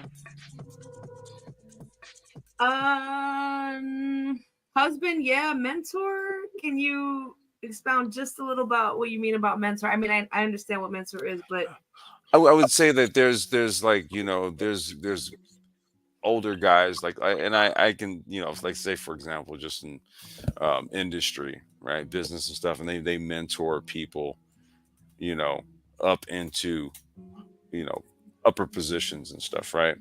And that they're always like a go-to person, right, that can always give them like clarity, much like how what Clark was just saying. It's just in reverse.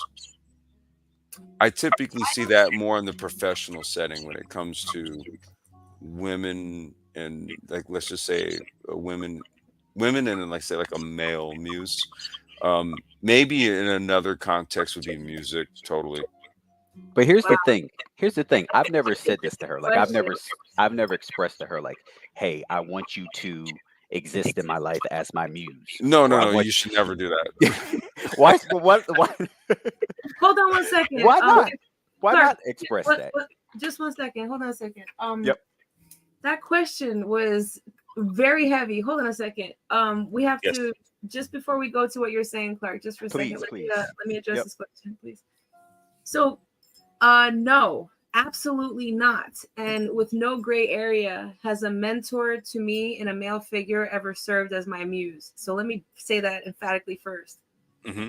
I feel like that would be strange because of you said it in the first place. So it's really interesting because no, I've never felt that. Muse has always for me been about this like, oh, I'm dancing in my skin also again.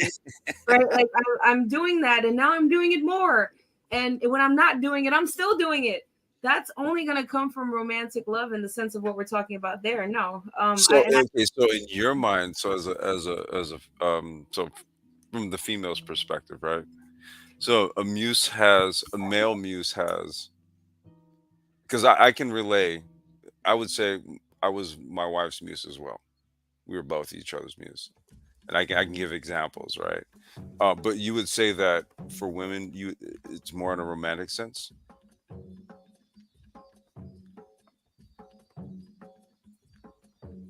I don't know. Did real life just step away? What the hell just happened?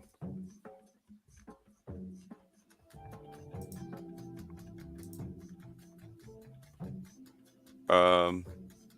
Okay.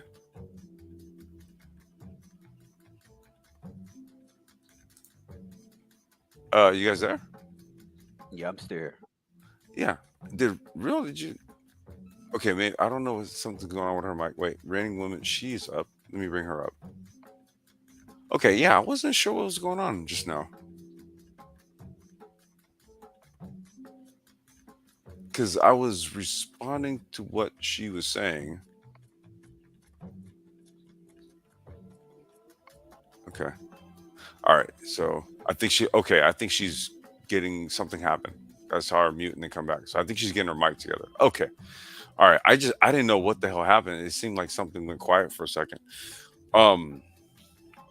But what my question to her was that is it something to where um when it comes to women is is Okay, she is said a she's here in the you chat. here? You don't know what I don't happened? know what happened. Yo, if are you there? I'm just trying to see if she can if her mic is working because I'm not I'm sure what here. Hello. there it is. We got you now. Your mic was out. What the hell? Oh man, I don't know. That was crazy. I told Yeah, no, because yeah, I was literally like in the middle responding to you, and they just seemed like you just dropped. you when that happens because now I lost my train of thought. Yeah, well, no, let me circle back. Okay, we were talking about male muse, right? Mentor. Oh right, yes, never been a But what I mentor. was, Oh, I but what- remember. but the question I was asking you was, is that is it from a woman's perspective? Is a male muse? Is there a romantic link? Yeah, there has to be. Okay, that was the question. Okay, Yeah, go ahead. and then there's like a high rating woman, and there's like this idea because, and then I was gonna say I'm putting an addendum on that because Okay. growing up with male figures in my life, multiple ones, right? Hmm. My family, I'm talking about. So it's like maybe there was never this seek where I needed a mentor. Like it was almost like shut up, I get it. Like there was so much mentoring, right? Hmm. From the male polarity. So in my world, going out as an individual, I wasn't seeking that. So maybe because I'm under the impression that maybe you figured that. So maybe you have come across women where that is the case. Hmm. So maybe that's not their same upbringing, right? But for Right. personally, I can't think of one situation where even in terms of like when a mentor has told me things that have encouraged something professionally, financially, creatively, it still didn't feel like that muse thing we're talking about. So I that was want very that you. very So clear. mentor was mentor. Muse is muse. It's Absolutely. very separate. Without any confusion. Yes. Gotcha. Okay. Mhm. Excellent question too. Really, Miss really. Raining, Miss Raining woman. Yes, yes. Good evening. Can y'all hear me Hi. okay? New Year. Yes. Happy New Year. Happy New Year, real life and Thank you. complex and Clark and everyone in the chat. Thank you. So I wanted to come in and chime in on this, of course, Sure. with Clark joining the conversation. Sure. Okay, so I have a few thoughts here. Clark, if you don't mind me asking, how long have you been involved to the extent that you are with this Good evening to you. woman? Good Um, evening. let's say the last 5 months. The last 5 months. Okay. Yes. And before that, were you familiar with each other? No, we met randomly at an airport. She sat down next to me, and next thing we knew, we were talking for 2 hours. Mm-hmm. Mm-hmm. Okay.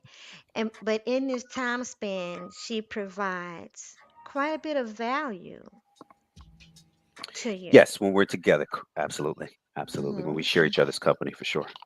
And obviously, you provide some value for her. Otherwise, she would not be willing to even want to lay with you. I would think so. Here's Mm-hmm. the thing. I'm also wondering: is it holding out, hoping that something may come out of it. And But that's very I would likely. assume, just to keep it simple, to answer your question, yes, I'm going to say yes. And that is very likely. So here's what I would like to say, Clark. Seeing that you have found someone that provides some value to you and vice versa, what you don't want to do is you don't want to stick around and hold on to this without making some very clear definition of where you're going and what your intentions are. Okay. Because if you do not get very clear on this and have this very important discussion, you stand the chance of not only losing someone that brought value to you, but even causing harm. Okay. I think it is great that you have made a decision to not sleep with her. Um, Even though she's been wanting to do this, her desire to do this more than likely means that she does have an higher expectation, or she at least anticipates a change, and that she very well may be more into you than what you are into her.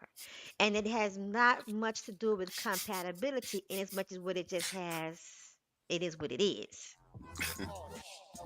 Could you say that last portion again for me? Everything was going in. I lost that last portion. It appears that she may be more into you than what you are into her. Okay. And that doesn't really have to do with compatibility and musing in as much as it just is what it is. Okay. I understand that now. I mean, I would say this. That was kind of why I asked, like, when if she is a bit, if she serves as that, right? That's kind of where I kind of see what real life is saying, where it does it that sort of attraction Muse effect. Like there's gonna be, it kind of makes it a little murky, because somebody that has some attraction towards you and then also wants to see the best for you, right? That's kind of like a hard thing for you to turn away. But let me ask You really, this, you really think about it. if I may. Mhm. Um, and it was the question I posed before I cut off real life. Part of me wants to express in a direct way, like, look, this is, essentially, I want you to exist in my life as a muse. Maybe that's not the right way to say it or the best way to say it, but in some form, that's what I want to communicate. And complex, you kind of say, like, don't do Yeah. can, Don't do it's open to all you, but I love your feedback on maybe a way I could express that, like, this is what I want to maintain. Well, it would have to see. So okay, and goddamn, I'm. Why do I? What this comes off as like I'm some sort of dating coach. This is just conversation. Yeah, yeah. It's just like, God, please don't pin that on me. Don't pin that on me. No, but seriously, like it's sort of like if people just play certain roles in your life, then it kind of makes it easier to kind of manage what it is that's going on, right? Um, Whereas, I mean, I don't know. Are you guys going? Have you guys gone on? You guys going on dates and stuff? We have Yeah. See she's that's really she's into the arts, so we'll go see a show, yeah. maybe Yeah.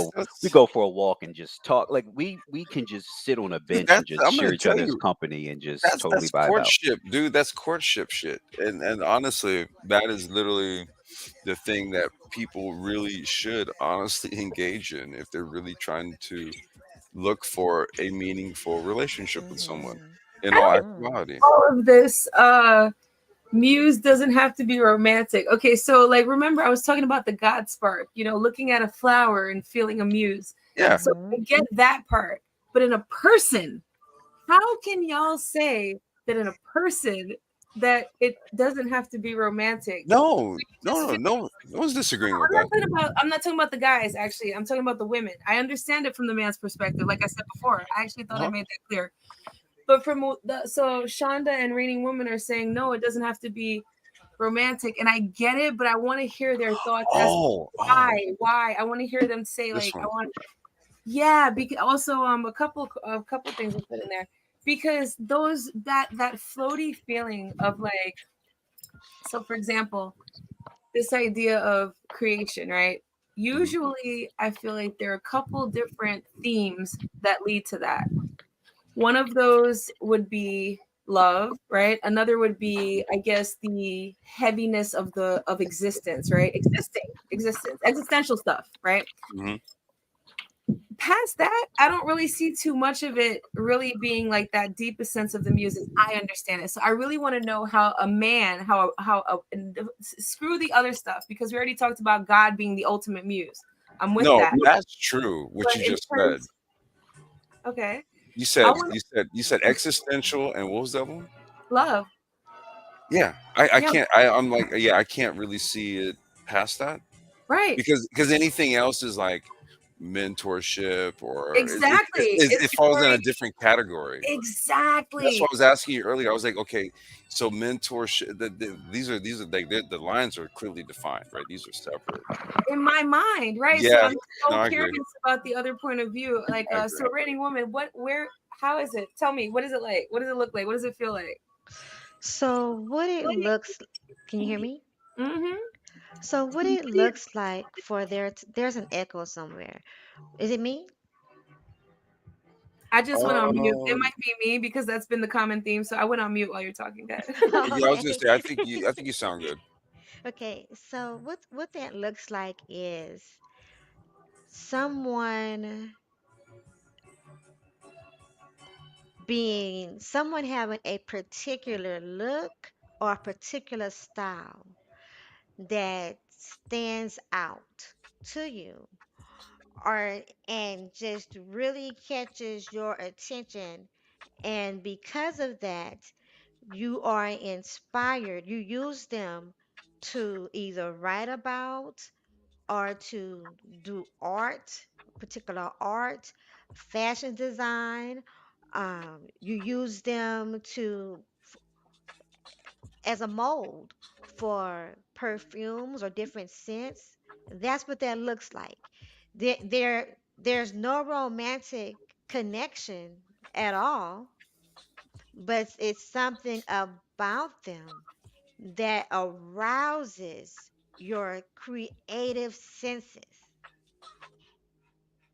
So those things that you mentioned, are those okay? So let me make it clear. So when I say romanticism in that aspect, I don't mean necessarily that it has to be experienced, but it has to be felt. Like, I want to be near this person, right? That's what I mean about Yeah, romanticism. So yeah. what you just described is very much that. So maybe it was a semantics thing that was happening there. No, Well, can I just say this, and I'm gonna step away for a second, please, please. because I know Ryle, he just pulled up too, so I get him in on this. But okay, I would say this, right? I would say that if I were to really think about things, right, there's been different times when, let's just say, a female specifically served as a muse in my life, right?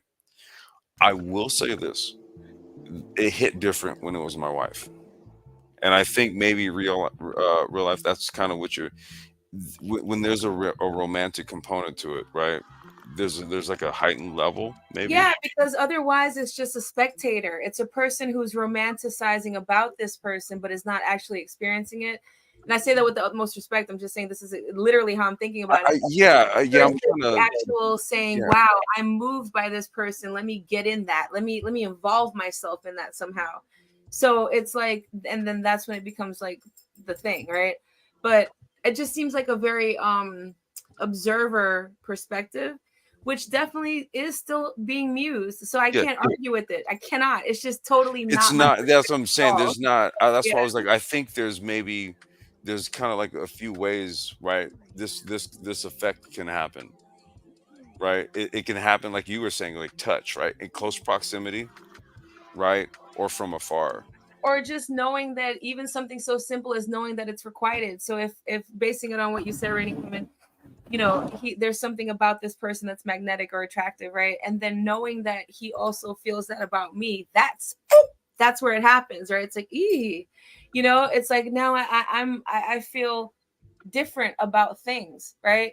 And it's a really nice, beautiful feeling, right? If it's shared. So Hmm. when I thought about the romantic aspect, I always thought about it as a shared perspective thing. But no, I totally get what you're saying. Again, it's not my perspective, but I really understand. And Shonda also clarified in the chat, and I get what Yeah. she's saying too. Yeah. I'm gonna step away. Y'all go ahead and just rock for a few. I'm gonna step away. I'll be right back. Hi, Elle. Okay. I responded also in the chat while Complex was talking because I didn't want to lose my train of thought. I got you. Okay, I'm reading it now. so getting back to, well, Rael, do you want to chime in before I chime in any further? No, I'll wait. Go ahead. I'll wait. Oh, okay. So I was wondering, Clark, when you said you kind of want to just tell her, this is where we stand, like this is what, where we are and how I feel. Very, by the way, ever so bluntly.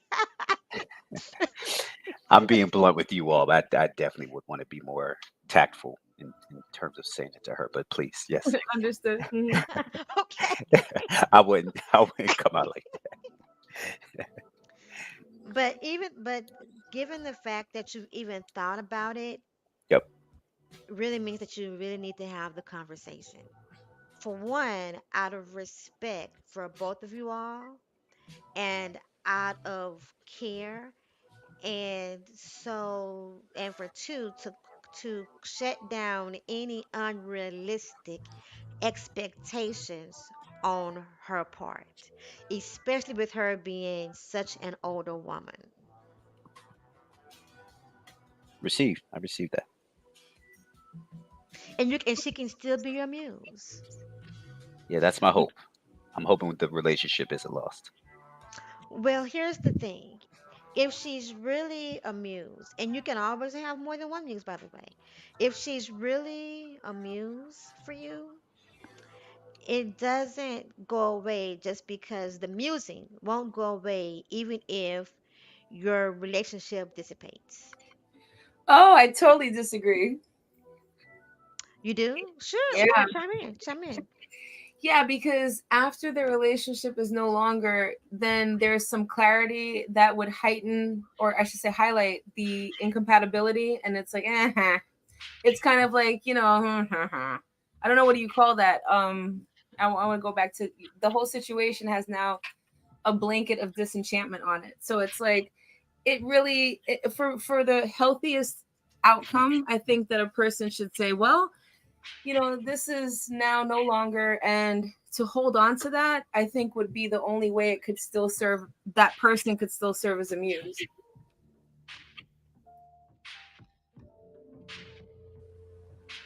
And holding on to that would be holding on to what you call it, the blanket of enchantment.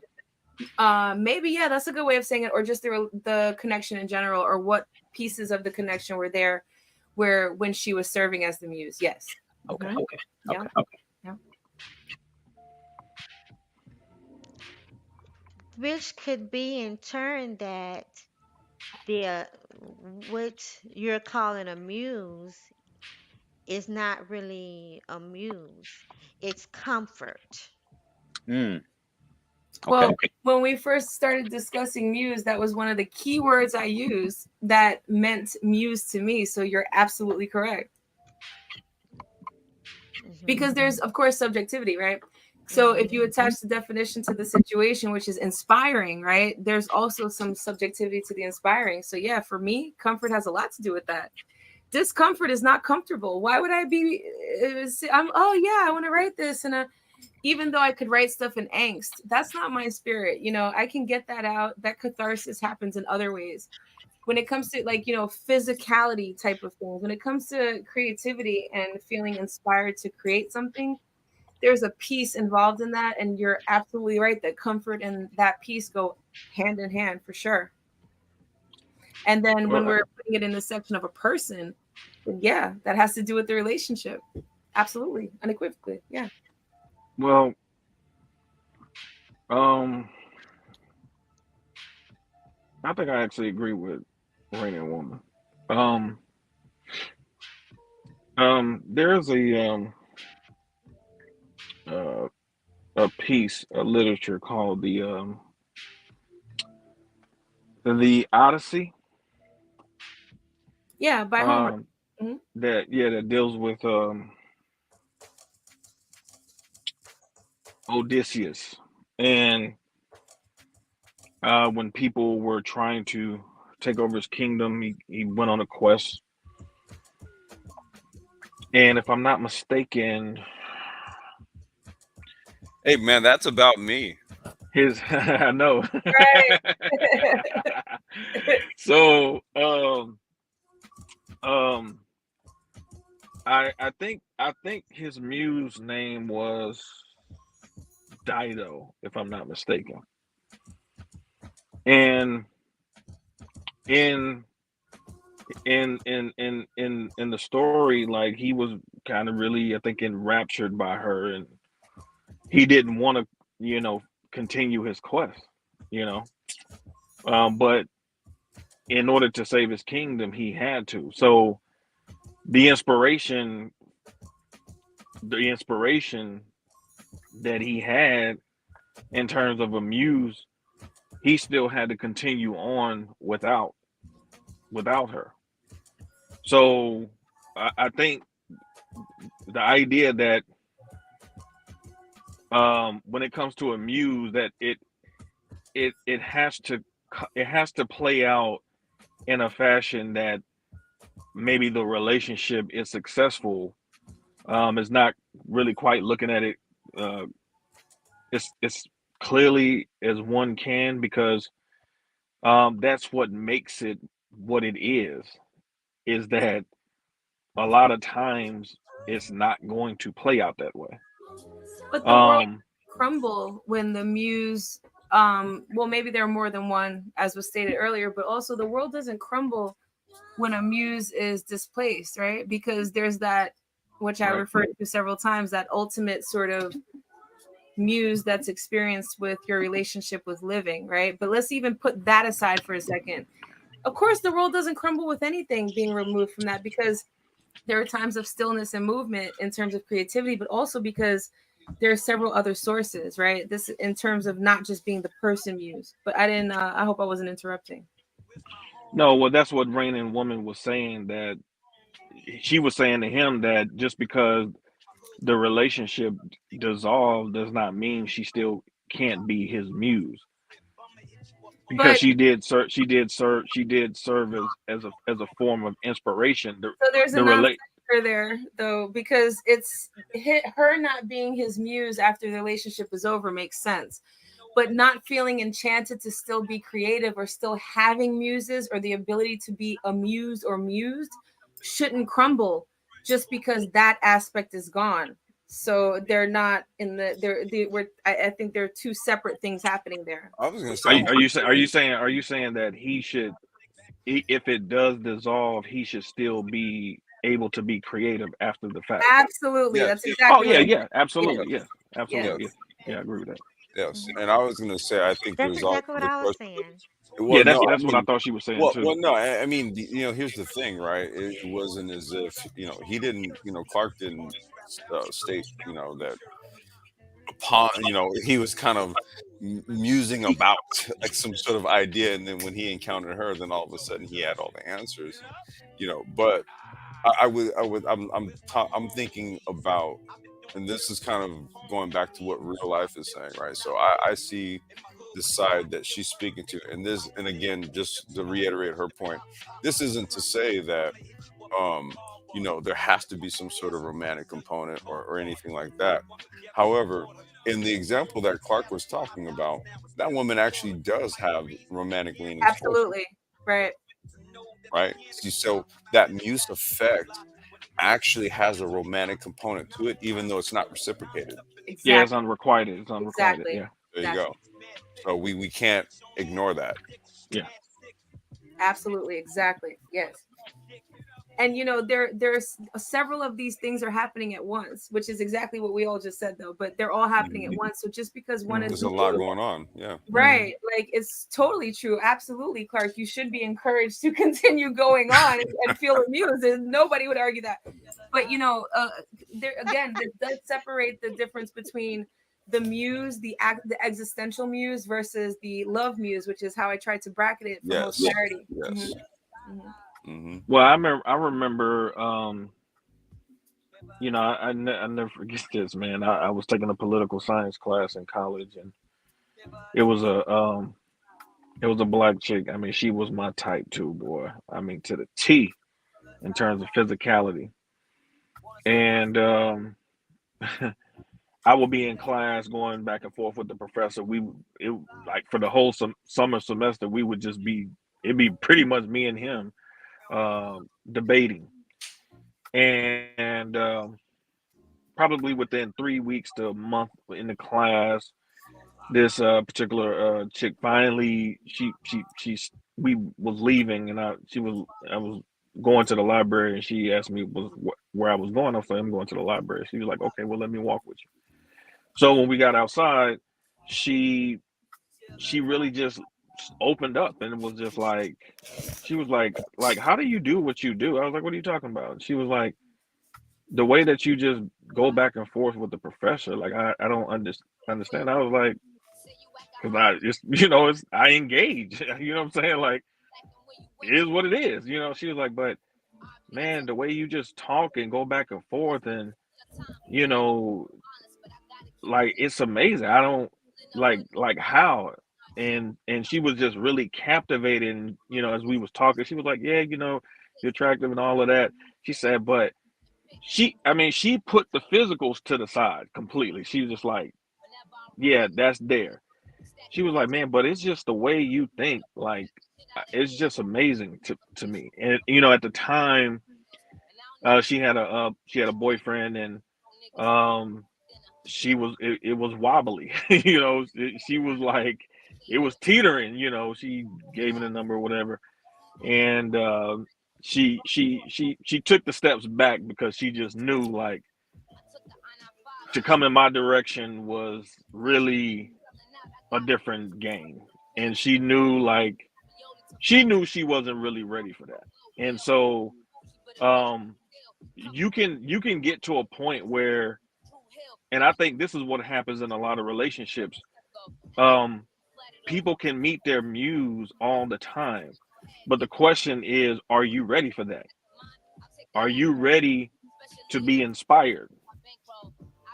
Are you ready to be um pushed in a different direction than what you've been pushed before? And on both sides, from a male or female perspective, there can be that fear of, because that is an unknown. Being pushed in that direction can be that unknown that a lot of people would just not take, not because it was not present, but because they just really didn't have the courage to go into that direction in But, terms of but you that know what? unknown.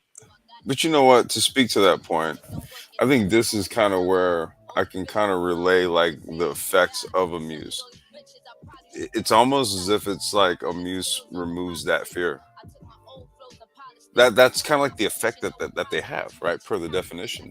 Yeah. And that's even what I've experienced, right? Where I ain't even be, let's just say and maybe in a uh how would you say, in a more conservative, or let's just say in a more not so confident, or not so secure space, you may be hesitant to do something, right? You may view it as risky, versus when you have the person in your ear saying, risky, what are you talking about? Hmm. Do you know how dope you are? It's the world and us, right? It's all about you, right? Absolutely. Dude, there's a Exactly. whole fucking different effect. And then you're like, what? Yeah, really? Oh, okay. right? All inhibitions, all insecurities, all lacks of confidence or whatever removed, right? She's just like, Yes, what the fuck are you talking about? You why are you questioning yourself? Do you am absolutely, I questioning you? absolutely. Are you It's are a you are you saying because I'm making the argument that there are many times where Muse is presented and that person isn't ready. no, no, I'm gonna say yeah. it to you like this. Okay, so me and you, like just from the male perspective, okay. Hmm. In your lifetime, have you ever had a woman say, "I've never met a man like you"? You ever heard that before? Yes. Okay, so clearly, when that statement is made to you, there's a precedent set. You've set a precedent already. Hmm. Okay, Yes. now setting that precedent, how often has that actually worked out with that person? Rarely. That's my point. That's my point. That's my point. Like it could be presented, but is that person ready though? No, Because no. at that I point, mean, it but ain't the okay, muse. It's not the but muse. It's what? the person. No, yeah, Because okay, but it is a journey. It's no, that journey. I'm not. So I'm not. Okay, I'm not taking anything away from. That's why I laughed because it's true, right? Um, I think though, if you're see, okay, because you were just speaking from the male perspective, right? Now, for me as a male, I'm gonna speak to like the effect that a female muse had. Now, this is again the shit that real life was talking about, right? Where, like I said, dude, me and Kev was cranking shit out the studio and shit. Look, everything was passing her ear taste test. Everything. It was almost as if we couldn't do no wrong. You know what I'm saying? Now that right there, that's a different type of effect altogether. Now, did I have an effect on her? Oh, for sure. Hmm. Oh, right, for sure. right. You know what I'm saying? Like there's just like ways of thinking that I introduced to her. I'm not even gonna lie, dude. Like I got, I got my shorty smoking weed, dude. She wasn't smoking herb, but like when she got with me, she started blowing big tree. And because of that, you know how it goes when you blow tree. You have conversations and shit, Oh and yeah. it goes places, and you start really thinking about things. And it's like it's things I would say to her. She'd just be like, "Damn, I never really thought about that. No one's ever really said that to me." And that was the effect that I had on her. So Hmm. this was a reciprocal type of thing, and I really do think that we should all strive to have reciprocal balanced relationships,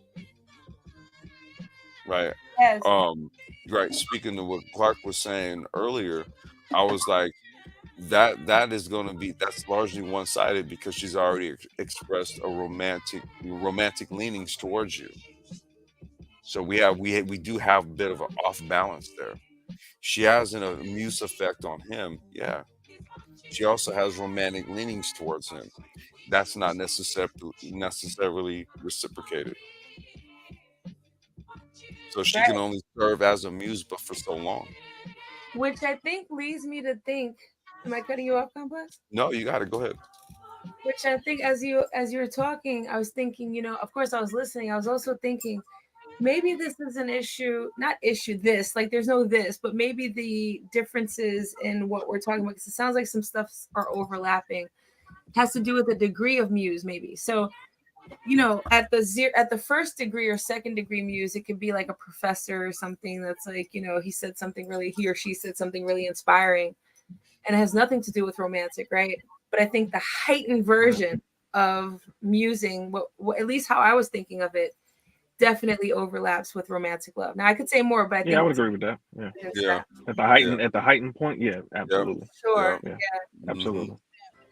You Yeah. know, and so it's like this is why that's why these kind of conversations honestly are important because a lot of times, man, people have served these roles in people's lives, and then vice versa. People have had people in their lives that served as a muse, had Mm, no fucking clue or idea what that was about, mhm, and fumbled it, or didn't really maximize on it, mhm. didn't And truly there goes that not understand what being it, ready thing. say that again. I didn't mean to cut you off. I was No, just no, no, no. I was Say that keep again. going. I was just throwing it in. That there goes that not being ready thing. But please continue. Yeah. Mhm. Okay. Yeah. No, you're right. Mm-hmm. Yeah.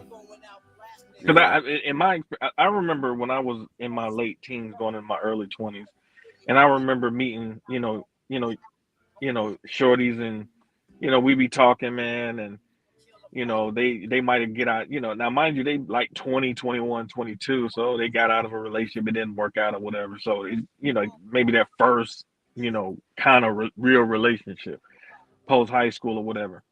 And so their mentality was, a lot of times was like, well, I'm just not going to be a nice person because, nice people, get treated bad and blah, blah, blah, blah, blah. So, and I will always encourage them. I'll be like, no, it's just, you don't change you just change the people around you, And I used to always stress to them, like, this is not the place you really want to be emotionally. I said, because what if the guy for you comes right after a really bad breakup and you're not ready? Like, you want to still be ready though, you know. And they will take a pause and be like, you know what? That does make a lot of sense. I say, because a lot of times what's going to happen is what you're really looking for is going to come right after something bad. That's how it plays. I was Mm-hmm. like, and you have to be ready, because that could be that one for you. And so, I would always try to encourage them to look at it from a different vantage point. It's like, nah, don't change yourself, just change the people around you. Just change the kind of men you give that good stuff to. Simple. So, and I just think that, that's where that not ready stuff can come in as well, because you can come from the heels of something like that, and exactly that person that could be that muse, like you coming off of something bad, it Mm-hmm. could really totally mess your head up because you fighting the previous, but you seeing something that's just completely your shit, and you like, but you're still kind of closed off too. So it could just be a whole bunch of stuff going on at the same time. So I always say, just be ready, man. No matter what, just be ready as much You as know you what's can. funny? You say that, dude. Like, just thinking back to the music shit, dude. Um, because it's almost as if it's like, and I don't know if Tone is listening, but he could probably he could probably attest to this. It's almost as if it's like, you too, Ryo. Like, the more shit you going through, like the harder your lyrics are, the harder the beats are. You know what I mean? It's Mhm. almost as if it's Right, like right, right, the more shit you're going through, right. right? It translates into, you know, what it is you lay down on wax. Mm, You know what I'm saying? It's almost like a direct correlation, Mhm. in that regard. So I think that, if we're talking about this muse effect, uh, particularly when it comes to like the arts, you know, dude, I remember like there's like a couple of chicks, dude, like they wanted to learn how to DJ. Okay. So you know what they used to always do to like to get into the house, to like come up to the studio and kick it, they'd bring weed. Right. Hey, listen, I got some tree. Hey, I'm like, hey, me and my homegirl want to come kick it, right? So come over, and like while we're kind of like just kind of twisting up and everything, it's like they're on the decks and shit, and then like it'll be like me or a homie like just kind of showing them what to do and shit, mm, and then it'd be like over time, dude, they kind of started getting it and shit, right? But after we was like completely fucking toasted, they'd be like over on the couch, like doing that whole sort of like slumped over, not sleep, but just like literally just like feeling the fucking like drums hitting and shit, just mm, like. head nodding, and we would Soaking just it. be, yeah, we'd be sessioning the fuck out, dude, like doing all kind of like, phases and doubling up and all this type of shit, and like they would just be sitting there just soaking it all in and shit, right? So it would be like those kind of situations where I can kind of really speak to like it's like I see it in my head when it used to happen, right? And that would kind of be what they did, man. Because look, I'll tell you right now, man. Like if you had some chicks sitting there and you're over here DJing and shit, I don't know if it's like you're trying to show out or something, but you start doing shit you would normally think about, right? And but then they also want to learn from you. So they're like again, it's like this fucking biofeedback type of thing that goes on, right? It Hmm. to me, it's best served if it's reciprocated, if it's going back and forth. Yeah, Uh, because I mean, yeah. they see some, they're seeing something different. Like I think I told you this story, like when I was rapping with my homie from from Chicago, and me and him, like we was on this track, and it was hard, man. And she, like I was just sitting there, it was a chick that he was getting at, and my voice came on, and then she was nodding and she looking at me, she nodding, she looking at me again, and then it was like after the song, she was like, "Rod, that was you?" I was like, "Yeah." She was like, "Hmm."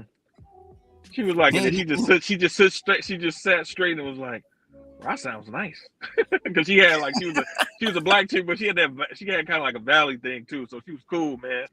And it was just like, me and my homie, he was like, "Man, you trying to take my girl?" We just started laughing about it and whatnot. Oh But shit. it was just like, because she had never heard me. You know what I'm saying? She didn't even know I spit. So it was just like completely like, whoa, who was that? Like, that's you? So Shh. it's like they just Hey, like hey, hey. it's that creativity that just, man, when it hits, and you just in it. You just in it. Yo, no, no, real shit. I was joking, Rob. I was like, "Hey, man, don't be telling people you got bars like that." Hey, shh, not yet, not They yet, ain't ready for that, dog. not yet, not They yet, ain't ready for that, dog. I promise you they not ain't. yet, dude. Shh. I promise you they ain't ready for that. Hey, easy, easy, easy. Not yet, not yet. They're not ready for it, bro. Nah, but no, seriously, dude. Like that was where I really did um experience that Muse effect, man. That came from the whole music thing. Like I said, it was like prior to my wife, it was just chicks that were around, that they dug dudes who could do some stuff with music and the boards and shit, man. And I don't know, it was just like this whole I ain't they weren't chicks I was like I had sex with or anything like that. No, I mean, dude, it would literally just be chicks that would be like, okay, here, let's do it like this. So, just to kind of speak to like I said, like the homegirls that were just really into like they were into the Studio 5.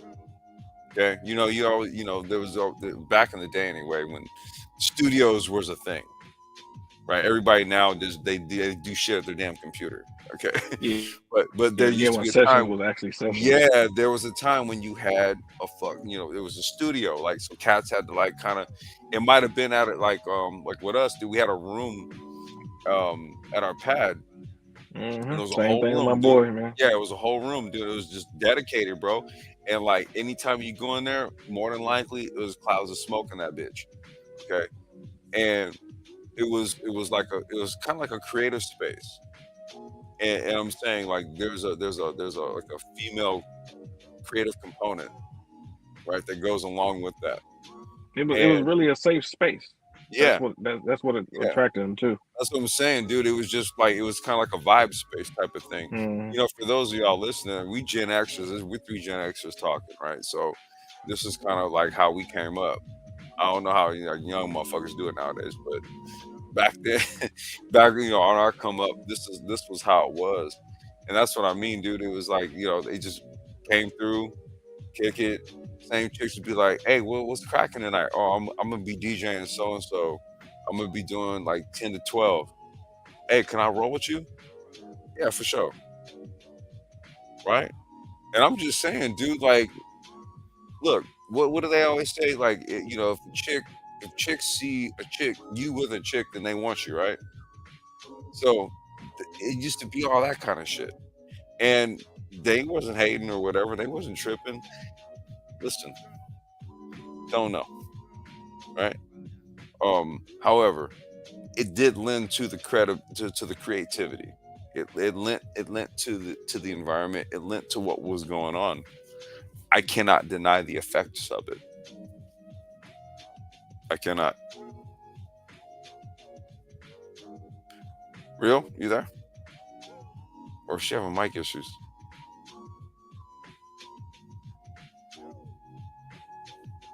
I think she in the chat, but I don't know if her mic is.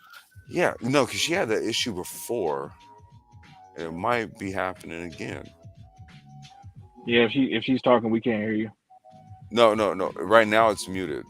So, but before it was, she had a mic issue before. So okay, I'll just wait for her to pop back in, or she might have stepped away. I'm not sure. So, but nah, man. That's kind of what we were speaking to, man. Like this was a topic we did before, man. Shit, maybe I don't know, close to 2 years ago. And then Okay. we're kind of recircling back on some on some old subject matters to kind of revisit them and give it a new s- a- give it a new look.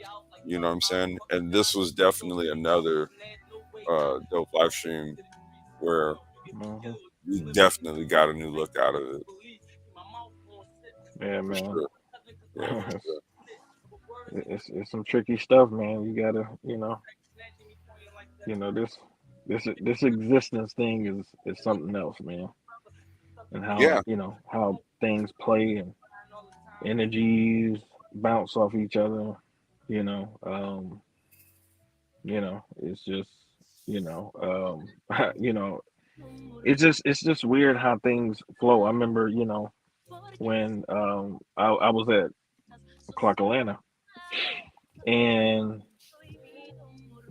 it was these two chicks, man. I think one of I think I ain't gonna say her name, but they were just they were like my homegirls, man. Like like they would just let me come. I would just go to their room, and one time I might sleep in one bed, go to sleep. The other night I come, I go in the other one. Like, but we were just cool. It wasn't even like sexual. It was just like we should just kick it, man. Like it was just cool like that, you know. And they weren't the most popular, chicks like that, man. But it didn't matter to me, man. It was cool with me. So and yo, man, it was you know, just a vibe, man, that they just had, because they really was cool with each other, and they never tripped, when it came to me and or anything like that. They never no fight or anything like that. Like I said, it wasn't even sexual, like, but it was just mad cool, And I think that's what you was kind of speaking to, like, Shorty was coming through in the session, like, sometimes, man, all that is needed is that presence and that vibe. yeah. Just add to the vibe, dude. Yeah, Yeah, that's all that's needed. that's what I'm saying. That's why it wasn't. It wasn't. It's not really too. It's not all that deep. Right. It really ain't. It really ain't anything all that deep. Yeah, I'm not sure if what's going is real. She stepped away, or Yeah, maybe she chat stepped away. though. Yeah, because we're coming up close to like 2.5. So I want to check in because I know it's late where she's at. So I wanted to be mindful of everybody's time here. But no, man. Like I said, man. We wanted to just kind of circle back on this topic. It's because it's worth exploring, man. I think, like I said, man. I think people on both sides, men and women both, Hmm. they've had that in their lives and not realized it. Hmm. Had no clue that that's actually what that person was to them.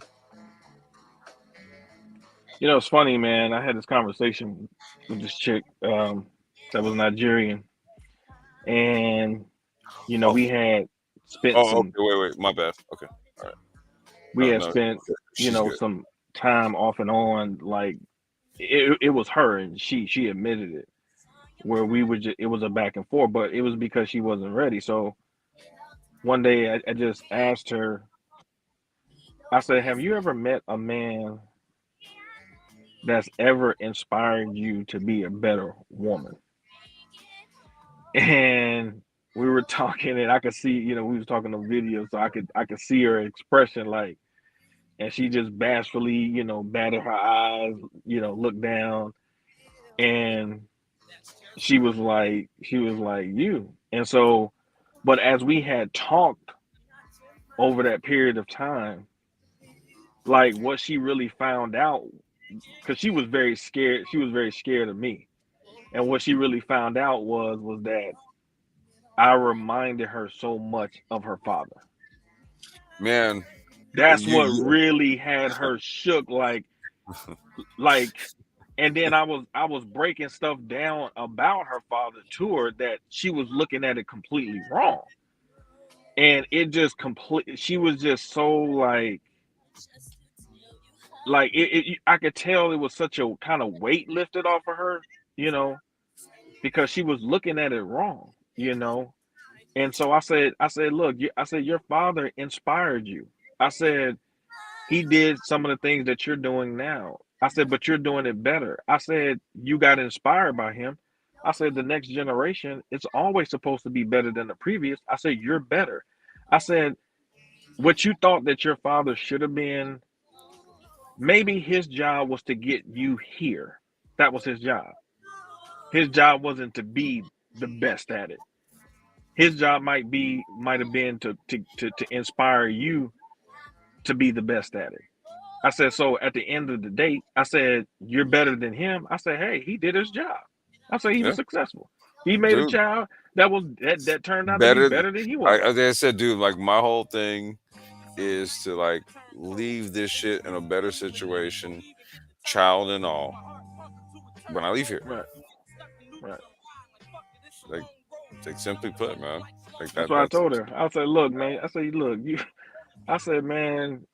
I said, we could look at our parents and be like, you know, they should have been this way, or they should have did this. I said, maybe your parents, they did what they were supposed to do in terms of getting you here, so you can take it to the next level. I said that sometimes. I said sometimes it's like that. You know what I'm saying? So, but she was just really. It's like over that period of time, she had kept fighting, and then it finally came out. Like it, it was so much fear she had because I reminded her so much of her father. That's what her real issue was. Like it just shook her. Like I said, yeah. I said, hey, that's life, man. It plays out like that. You know what I'm saying? So, we had a laugh about it and whatnot, man. But it was just real interesting, like how she was looking at it from a very different vantage point.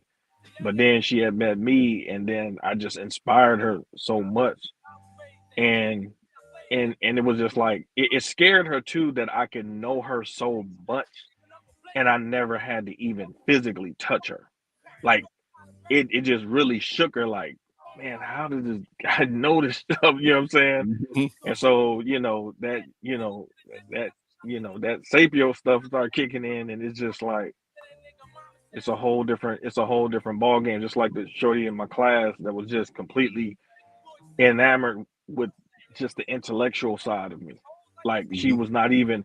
It wasn't even a look. She was just like, nah, man, it's your mind. Well, it Like can't be. That's that's the thing. That's the thing. It can't be a look.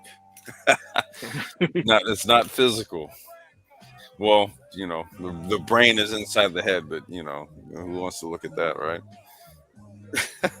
it was it was just a very interesting interaction, because it was so funny, because as fast as she came into my life is as fast as she left.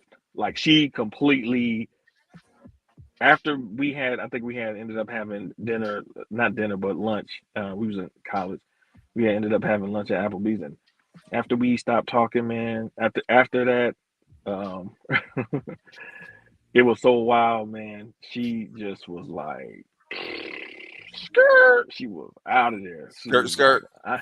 I ain't ready for this right here. This is, different. Because I've even said this to women before. Like, you might think that you're intelligent, or you might think you're smart, but once you come into contact with an intelligent man, like, it makes you look at life, or he makes you look at life from a completely different vantage point, and it could really, you can really lose your footing, man. So, a lot of times, man, they'll just run because they know that they're not really ready for that, even though they're met with that inspiration that can Yeah, really help them really grow to another level. yeah, because there's going to be things introduced in terms of like, I was mentioning this with with my wife and stuff. Like there was things that she was down to go there with me. You know what I'm saying? I'll be over there smoking her, but I'm like, what you reaching for? She want to hit that shit, right? And then I'm just like, oh word, okay. And we start talking, and then it's just like, damn, I never really thought about it like that. I never, and it Mhm, wasn't like a, well, I'm hearing you, but I'm going to reject that, right? It was just sort of like, mhm, no, that makes sense. And I just never thought mhm, of it that way, right? And being open and receptive, being receptive to that, mhm, that's the thing, right? It's either like it's a reception or a rejection of it. mhm. It's kind of hard to kind of play that middle ground. Hey, real life, you back? I guess not. Yeah, I mean, it's funny, man. Yes, I'm back. Oh, go ahead, Oh go ahead. no, I you was good? when Because I I was came gonna say, back, I put myself back on mute because I think I had the echo. So yeah. Hey. oh, you're all good. Because look, I gotta go run to the bathroom. All right, go I go gotta for run it. to the bathroom. Go ahead. All right, Go. all right. Thank you. I was waiting. I was like, shit, I gotta go piss. Oh man, you should have gone. My fault. Yeah, you're good. No, no, I'm not gonna leave Rahel. Rahel just what He talk by can himself. handle it. He can carry it. Right, Kyle? Oh, yeah. Yeah. Your kidneys need This is your to life. Well, it's your life. But if you saying that, I guess so. All right, hey, Yeah, look, we I'll be don't, right but back. we don't hold each other down though. That's All what we right, all gonna right, all do. right, all really. right. Yeah. All right, I'll be back. I'll be back. All right, take your time. All right. See, I was able to hear a lot of what you said. I wasn't able, obviously, to respond because I was away for one part, but I heard a lot of what you said. Yeah. Okay, okay, yeah. Mhm. Well, I mean, I was about to say how when my fiance she said something to me kind of early that really kind of you know it was like it's what to me just kind of made her official to me was um when she had said to me, she was like, look, she said, I didn't just want you to take me along for the ride. She said I wanted to be a part of what you're trying to create. Mhm. And so that to me was like, okay, all right. And so it showed, you know, A lack of parasitism, right? Like an yeah, actual it was just just like, human okay, all being. right. Yeah, it was just so official the way she, looked at it, and put it that way. Cause I was like, okay, it was like understood. And that was really, because I didn't, really know how I was really inspiring her by some of the, things that I was saying and, doing. And, she was watching. And, I always tell people all the time, you never know like who's watching you, how they like really watching you, Yeah. and peeping your moves and Mhm. put things down. And, and so it was just really, inspirational to her. And it also made her want to rise up to the level, like to really come up to where I was. And I never had any problem with trying to elevate her as well, because it only works out for me anyway, and vice versa. So um but I just thought that was a real interesting way how she looked at it, because in our group, you see a lot of like you said, parasitism, like where it's not that. Usually when a person is at a high level, typically what happens, people at the lower level bring them down to their level.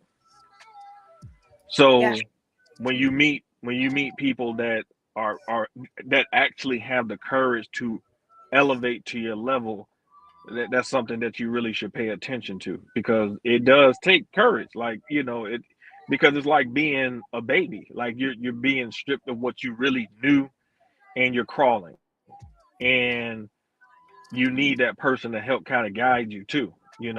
And so um I really respected the way that she put it like that. So it was like, okay, all right, so Mm-hmm. And I understand that. Do you think in your past that other women have expressed that with behavior and maybe weren't able to put it as eloquently as she did, or do you think that was just merely absent? um Um, no. Well, I'm just for just consumption. I'm a Scorpio, so I just have always had a very, not purposefully, but just a very intimidating presence in terms of women I've dealt with. What And was the word so, you used? It broke my up a little bit. I think it broke up on my end. What was the adjective you used then? intimidating, Thank you. Okay, intimidating. go ahead. Okay. So, um, and um, my shorty, she tells me, she's been telling me for a while. She was like, man, you're about revelation. She said, you bring revelation. And she was like, a lot of people just ain't for it. And so, even myself, I've had to temper it over years, just because I know, like, you got to know kind of who you're talking to. You drop any on people who ain't ready, because it could really rock their world, and they're not really ready for it. So, but um, you know, in past situations, I have always tried to elevate you know the women to see things from a different vantage point, to grow and things like that. But at the same time, you know, growth, you have to be ready for growth, like you just do. And so especially if your past is layered with so much trauma and bad experiences, and now you're an adult, because that's how it works. Like a lot of times we go through a lot of stuff early, and then now we're 18, and now we got to hit the real world. And it's kind of like a pin being in a pinball machine emotionally. And so, if you're not really ready for that, it could be a really devastating experience. Just people having the expectation, like, oh, you're 18, you're supposed to just do certain things and know certain things, and it's like, nah, not if you're coming from generations like we came from, Generation X and stuff like that. Well, it's just not as simple as that. So, and I think that from our particular perspective in our generation, latchkey kids and all that, first generation that really didn't most people in our generation didn't grow up in two-parent homes and stuff like that. You're bringing a whole different type of schism uh, psychically to experiences that that a lot of people in previous generations just didn't have. Like for me, even though my parents got divorced at 2, I still had elder women around me on my dad's side that fit a feminine frame that I was able to use Right. as a template. So even though I grew up with my father and not my mother, because he raised me, I still had the feminine template necessary. Sure. So, Sure. but that's not everybody. So, and I didn't really realize how much I really got from those women until I got older and started seeing, especially these conversations about femininity and stuff like that, and the Yeah. templates and all that type of stuff. So, for me, a lot of people really are missing such a big part of their psychic development and on top of that, they're coming into the world it's new. Coming into the world at 18, it's a whole different experience. It's like when we graduated from high school. It's like 1 minute you was in high school, kicking it with your friends. Next year out in Next the thing you know, world. you graduate. Right. It's like now you in the real world. It's like, yo, you better Out do in the something. world. You know what I'm saying? Absolutely.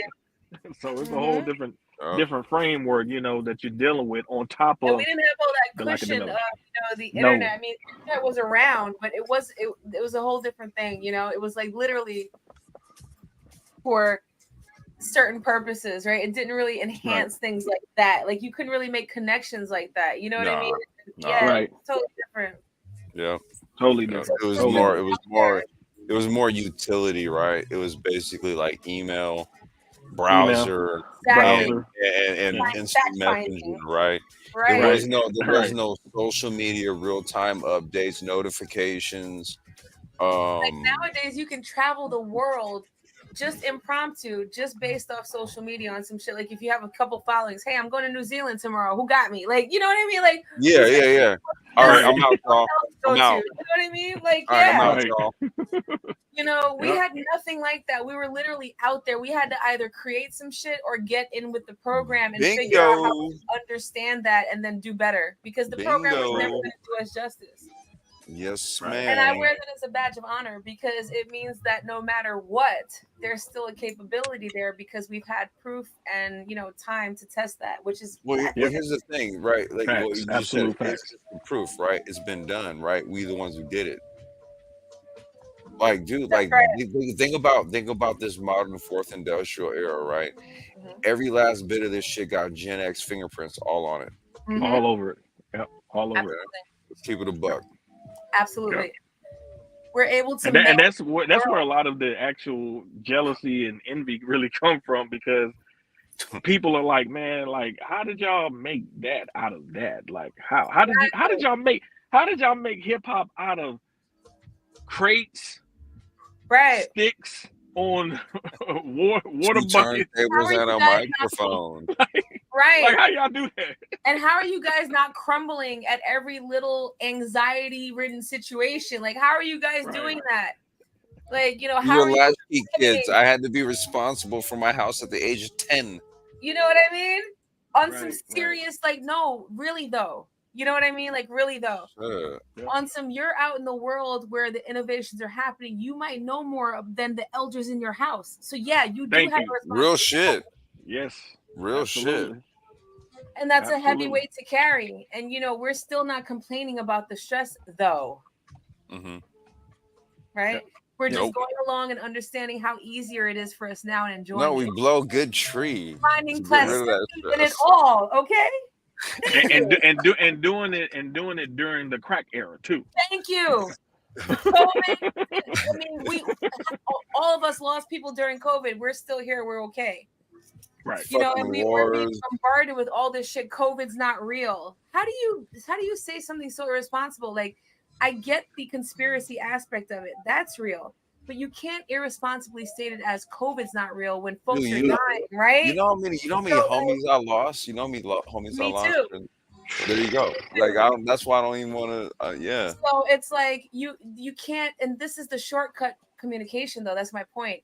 Mm-hmm. They're trying to say something that's true, but they're so attenuated with their communication that they just say COVID's not real to expect that to make their point. That's not good enough.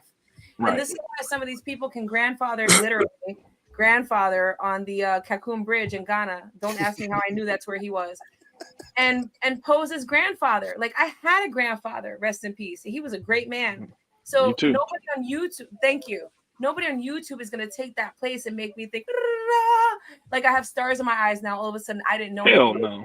Fuck out of here. Thank you. No. My great grandfather and grandmother were married for 50 years. Okay, now. Like one of the wisest men I've ever been around. Like, just a true patriarch of the family. Mm-hmm. 6th grade education, but it has been more wise than any PhD I've ever met. Been around her, speak. Thank you. Raised the family, built 3 houses for our family. Like that's where we come from. Never saw him crumble. bad Never. mouth the people in his family. Never saw him Nope. talking shit about women. Nope. Nope. Nope. Nope. Nope. Nope. Nope. Nope. Nope. Nope. Matter of Even fact, when the women were acting like jackasses, handled it in the oh, appropriate way. well, And they knew how never they had women that knew how to get those women in line. Line. They And there's had a those way to they do it picked just those by kind of being women. You. Right. Thank you. See, this is the thing, right? But Mhm. we don't know anything, right? We're copying people, apparently. What do you wear? What do you mean? What do you mean? No, that's Oh, what you I know. heard. I heard through the grapevine that there was some copying going on. I was confused. Oh, I know what you're talking about. Yeah. I Yeah, know. we all know what I'm talking about. Yeah, I know what you're talking about. Okay. Yeah, I'm offended. Quite so, but not enough to really get upset about it. Like, it's funny to me because you No, can't, it's just can't it sound is like, generally offensive. Yeah. yeah, you can't sound Yeah. like Sylvester the cat and offend me. Honestly, it's just not gonna happen. I get it. I get the angst and the anger, and I'm okay with it. There's a place for all of us. This is the great part of social media, in my opinion.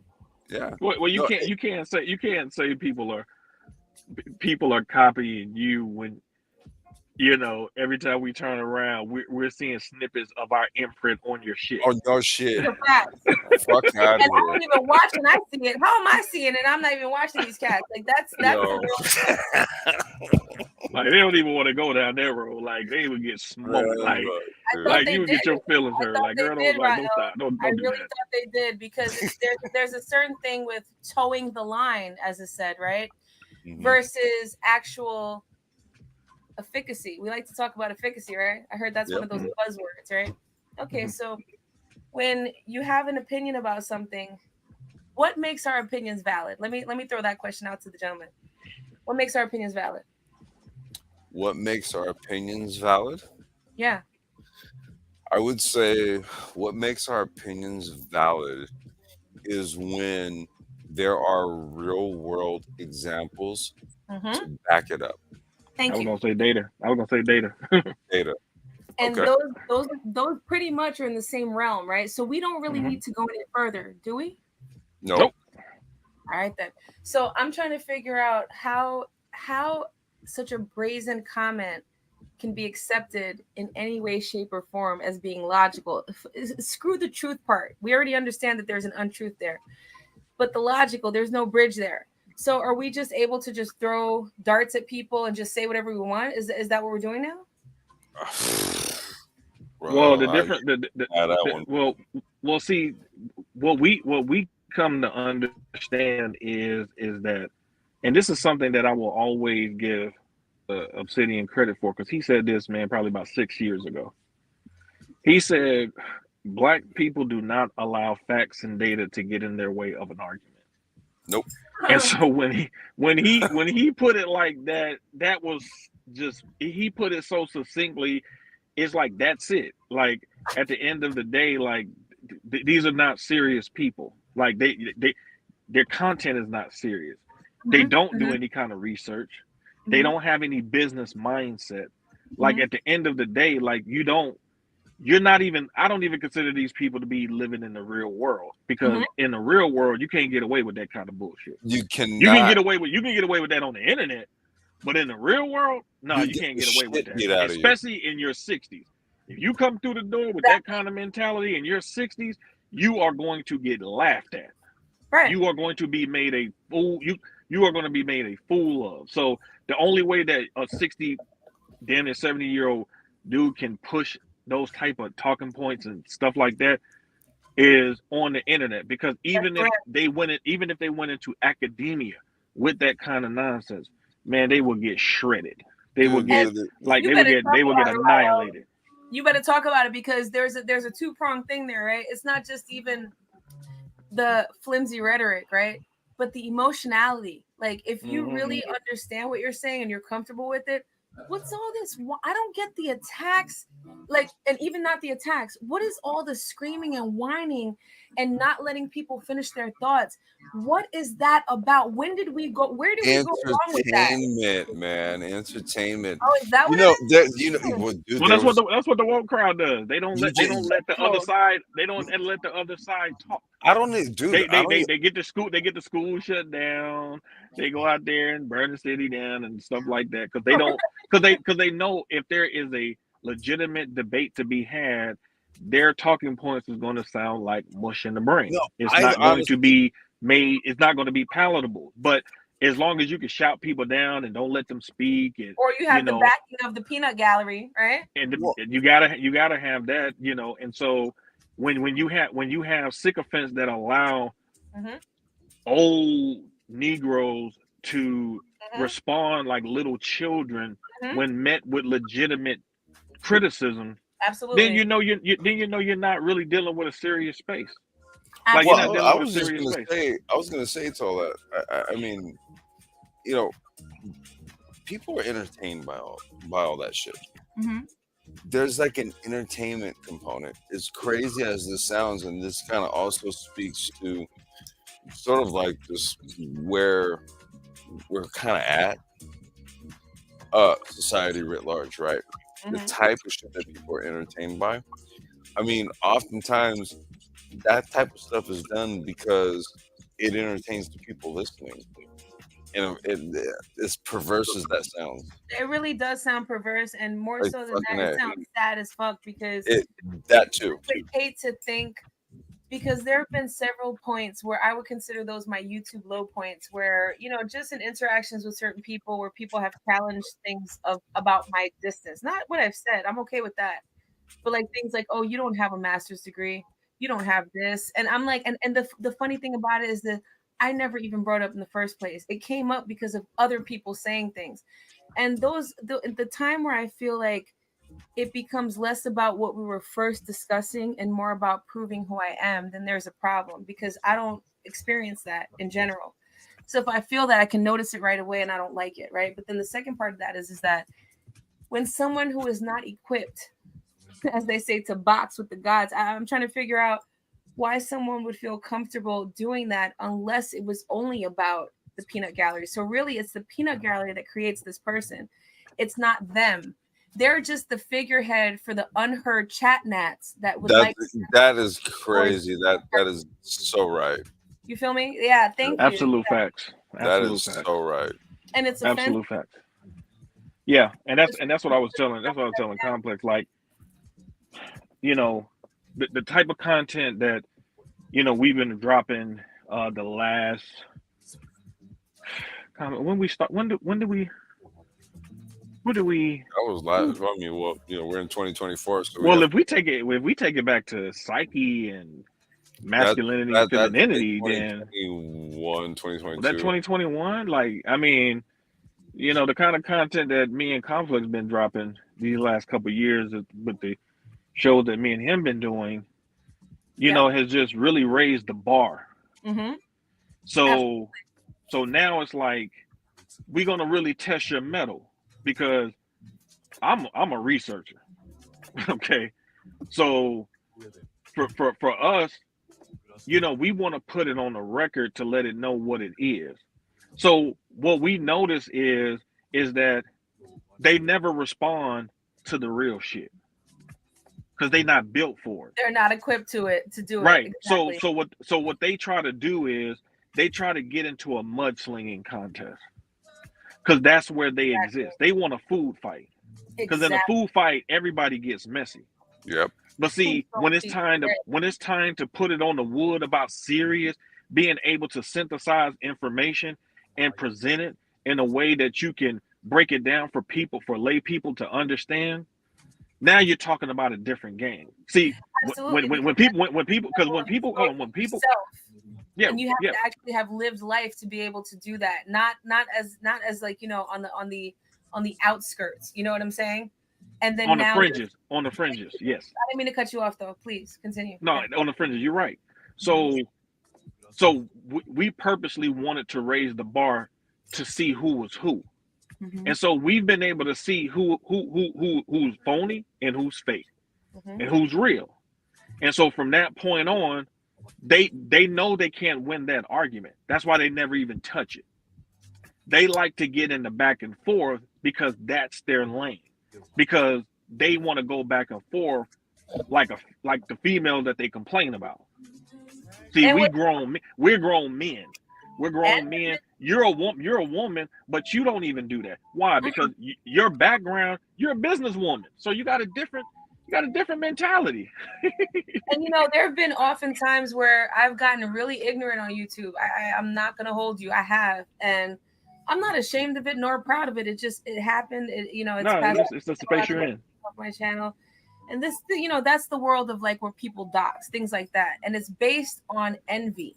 Okay, it's based on this idea of, I think that exposure is going to cut you down. No, that's the world you live in. If you're not you, of course, if they are exposed, that's going to cut them down. There's nothing about me you can expose that's going to cut me down, and I'm sure that's safe to say about all of us on this panel. So because we're coming from that spring, it's very strange to me at first, right? This is why I've never really entertained these types of channels, because they bother me. When I hear this, I feel very disappointed a little bit, because, well, not a little bit. I feel very disappointed, okay? Because I can't believe the first part is that I can't believe how men corral together and just follow other men just because he's giving an appearance of saying something. There's no practical application. There's no, as you said, test of the metal, because when even in construct is discussed, they're not equipped to do it. So where is the validity, right? So what that's telling me is that groups of people can mass together with no center validity. That bothers me when it's Black people. Okay, I expect that masses in general, but what we're talking about, we're doing here on YouTube, we're making money on YouTube, we're creating connections on YouTube, we're doing a lot of valuable things on YouTube, right? And it started with discussions. That's where it started, right? Nobody really came in here thinking, hey, I want to shake hands with this person. It just kind of happened through our discussions, right? Why would anyone shit on that? Thank you. Unless they weren't experiencing that. Thank you. Same thing we've been saying. We've been saying. Hey. Oh, shit. Hey, hold on. Hey, wait, hold on. Shauna's got a couple of comments here. Yeah. Okay, so Shauna says, being Gen X shaped us to be resilient, creative, and appreciated when you've made it, while realizing life or no one owes you anything. That's Our grandparents were silent Gen, and our parents were baby boomers. And then says, it's let's see, okay, it's lack of proper home training, discipline, and personal accountability. You have 60-year-old YouTube dudes doing the same thing, and it rarely gets corrected. Yet some people say that's their muse. See, thank you. That was a earlier point, real, when I was asking you about like the stuff on YouTube, right? Yeah. Like influencer versus muse. There's kind of like a little bit of a gray area there, right? You got people who swear by like the sprinkle lady or whatever. Yeah. Right. So is that a muse effect? Is that influencer? Is influencer another term for muse? Ick. It's become so. Huh? Seems that it's become so somewhat. You elaborate? Yeah.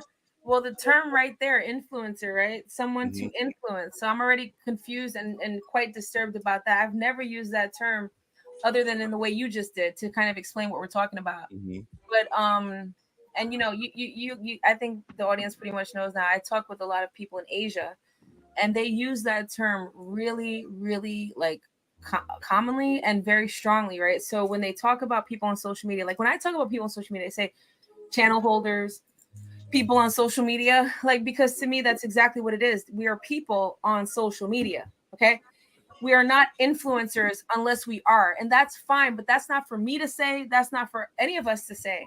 That's the influenced to say, right?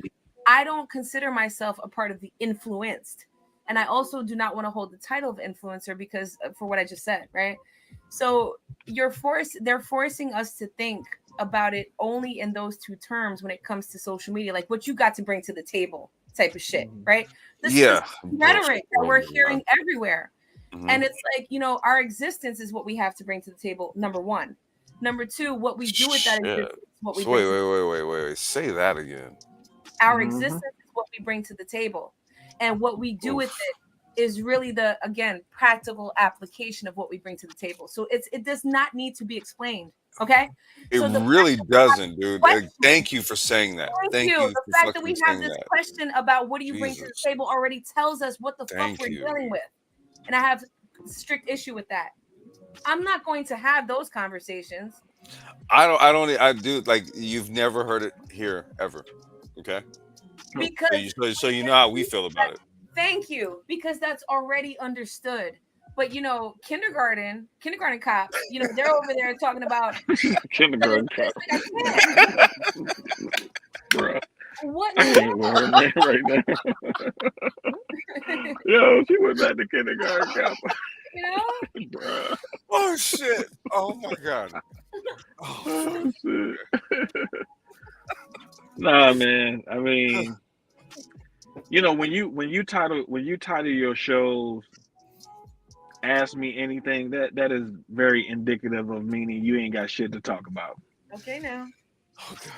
I mean, you ain't got nothing to talk about. When people ask you something, you can't answer though? Right. You know what I'm saying? Like, I mean, like, hey, audience, what do y'all want me to talk about? Cryptocurrency, life insurance, real estate, but you ain't in none of it though. It's like, you know, it's a whole blockchain. Okay. And so, like, what you got to do, the finances have to back up the mentality behind, because, you know, the introspective of the, what's that guy's name on In Living Color? Oswald Bates. It's giving Oswald Bates. Dude, it's giving all kinds of, like, it's like 4IR Oswald Bates, Fourth Industrial Oswald. It's giving, I thought they said those who it's giving Oswald Bates with a tech degree. Yeah, it's giving those who can't do teach, but you know, you still have to be able to teach though. Yes. But that's something that I've said a lot too. That adage about those who can't do teach. I mean, I was reading this Jungian psychologist, and she talked about how when men, there are men who have a mother complex, that many times they will retreat to the intellectual because they don't want to be grounded by the reality of life. Mm-hmm. And so, you know, for me, that's that clown in a nutshell. I mean, that's just textbook Jungian analysis. So, you know, for me, it was just like, I can't even have a back and forth with a male who has not crossed over into masculinity. It's a pointless back and forth. Like we're not on the same level. We don't see eye to eye, man. There's no relation. We can't relate. The problem, there's a point where we can't relate. Yeah, that person is still that person is a boy, and I'm a man. But I'm going to speak from a man perspective. Arguing that to them, they're pandering, and it's the women being placed to argue with that, and it becomes this whole like hamster wheel, and it's so disturbing. And to hear just with y'all saying just that, it really shuts the whole thing down, because it's only that men have to say that to other men who are creating this thing where this whole Thomas. It's a Thomas train. Real. We did a whole live stream on this called Masculinity. Gotcha. I think I might have saw that though. It literally hit this whole. It hit on that whole shit. None of them touched it. Nobody touched it. They didn't want to touch it. They're not able. They didn't want to touch it. They can't. That's why they don't want to. We're gonna do a series on elderhood. Okay. And I got some material because I read some of it to Complex already. Mm-hmm. I have a book that talks about how being an elder is something you have to be initiated into. You don't become an elder just because you become old. Thank you. That's not how it works. Thank you. You have to be initiated into said position, You gotta because do the some position the position is so important in society. Because when we did the masculinity stream, I used the international NGO study that talked about throughout the world, because there's such a dearth of elder leadership across the world, it's making it hard for younger people to integrate themselves into their roles in society. Absolutely. Yeah. Absolutely. So for all the talk about, y'all always got something to say about boomers. Well, a lot of you boomers introduced a lot of bullshit Y'all failed that us. A lot of y'all that we're being tasked to clean up, while simultaneously being criticized by that same generation and that still didn't do nothing. templates. Like, how Right. much are we supposed to do? And we're still not whining like either one of those sides. Yep. Right. Real, did you want to address Shonda's comments here? Never in my life seen people be allowed to speak on things where they can't validate or not experts and consistently granted access to the mic. I'm from Louisiana. Shout out to Louisiana, where they cut mics off if you in BS. Right. Exactly what I mean about the Thomas train. Like I listened to something. I'm not gonna say where it was, but I listened to something, and this is what prompted me to say a lot of what I said. Okay, and okay. And so I listened to it, and I was so confused, because what bothered me is that all I heard was when the others were talking, there was a conversation between two people. And one of those people from this channel, and another person is the other person that we've been talking about or alluding to some ways, only a little bit, kind of a lot. And then when they were talking, other people only chimed in, and I'm just going to use the chime in because that's what we're saying, right? To say, hey, let him talk. And what was so valid is what the person from our channel said was, hey, he did talk and he didn't say anything though. So now I'm talking. So why am I not allowed to talk? But you know what? That's okay. Bye. That's what it is. The people who stay around to keep that conversation going are still enacting in it. When somebody realizes, like, this is not what's happening here, something else is happening here, and they leave, that's when you really see what's going on. So I thought that, shout out to Mike. Okay, shout out to Mike V for handling himself like that, because you that's already know way to do that. Because you're beating a dead horse, you're banging your head against a really hard brick wall who doesn't want to be softer, only for the reasons of saying I am a brick wall. That's great. Then congratulations to you for being a brick wall. Is there anything else? No. Okay, now that we understand that there's nothing else, can we move forward from that premise? That's the part that's having the resistance, right? Right. No, we're not allowed to move past that. We're not allowed to have any pushback, because that means we're copying, or that means that, I don't know what that means. You're talking about, people who have no degrees arguing about degree stuff. And, again, I don't really Ironically enough, right? Mm-hmm. I'm just saying, like, isn't that ironic? Yeah. And meanwhile, no one over here talks about that. No one walks with our accolades. You can kind of just tell when we talk. Honestly, if I just may say so myself.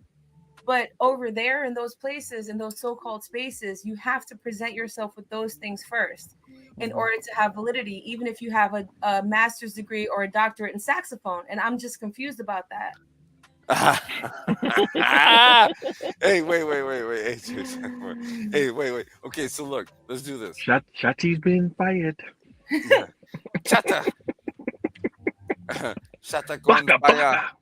Okay, so look, check this out. We're at 3 hours. You already know, man. My daughter's getting on my ass now. So what's she doing? There she go. Hey, dude. It's getting late. Yeah. When I tell her I'm gonna do a live stream, the queen is back in the castle now. Yeah, bro. She's back, dude. So she watches the clock, and then she's like, "Okie dokie." So check it out. All right, so look, check it out. I want to adjust these last few comments before we close out. So let's see here. Sean, these examples of these types of comments is exactly how Jim Jones got folks to drink the Kool-Aid. Thank you. That's exactly right. Yeah. Yep. Caught up in the deception and hearing what they want to hear and not verify the words being spoken. I did a 15 segment series on Jim Jones and what happened over there in Guyana and on Blog Talk Radio. Mhm. And that is exactly, it was a whole bunch of people who really weren't sure how they felt, but were like, okay, why? The why is the important part, because they felt good while they were there. That's it. Hmm. So the question is, what is making them feel good? All right. Yeah. And that soothing thing, that missing link. And again, this is why people have to be present. When you create children, be present. Okay. When you create, you don't understand that you're not just exchanging energy on some entertainment level. When you're creating people, right?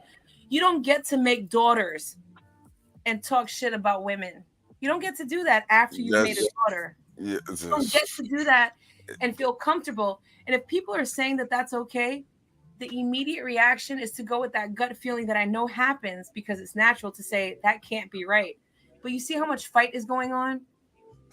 Wouldn't it be so much easier to just live free and be happy? Correct what you know that you can correct, and whatever you can't correct because you don't have a time machine, get the fuck over it and keep it moving and stop attacking people and accusing people of things that they're not. Trying to use the internet, because this is what so many people are doing, especially in our group, but in other groups as well. Trying to use the internet to hide your failures in life. Yes. Okay. Yes. Oh God. Like, because if you're in the right spaces, like this space is not about trying to see any black men be low on the totem pole. That's not what this space is about. It has never been about this space. So for me, like, I'm of the mindset, like, at the end of the day, like, men have to know what types of environments they are in. Like, we are in a crazy ass type of society right now, a lot of goofy shit going on. So men do need to know and be aware of what's their impediments in said environment to their potential successes. Absolutely. Outside of that, they need to be on the road to success. That's period. Right. And this is nothing new. This is why we've been covering the Booker T. Washingtons. And this is why we're doing the thing on the Black intelligentsia in the Black business class, and how that particular class, the academic class, sold Black America out. Go back to Carter G. Woodson, Miseducation of the Negro. He tried to warn Black people in 1933 about this class of people who were being very destructive to Black people because they were being miseducated in predominantly white institutions. They were coming back to Black America, miseducating Black people, and this is why we are where we are. Running amok. Thank you. This is the problem. Plain and simple. That's what this whole damn series has been about. Yep. The whole thing. Now, Naf has a statement here. He said, I've spent the last couple of years venturing in some of the new, younger spaces, I guess, on YouTube. I think y'all would be pleasantly surprised to see and participate in some of these conversations they are having. What do you mean, Naf? He said, not to mention expand your audience. I mean, like in a good way or a bad way? No, I think he was saying it in a good way. We were talking about, I can't remember what you were saying, but I think it was in reference to something you were saying. He was saying, I think he was saying it in a positive way. Maybe. Got it. Because I have seen some of the Gen Z. I have seen some of the Gen Z males in this space over the years really push back on boomers specifically.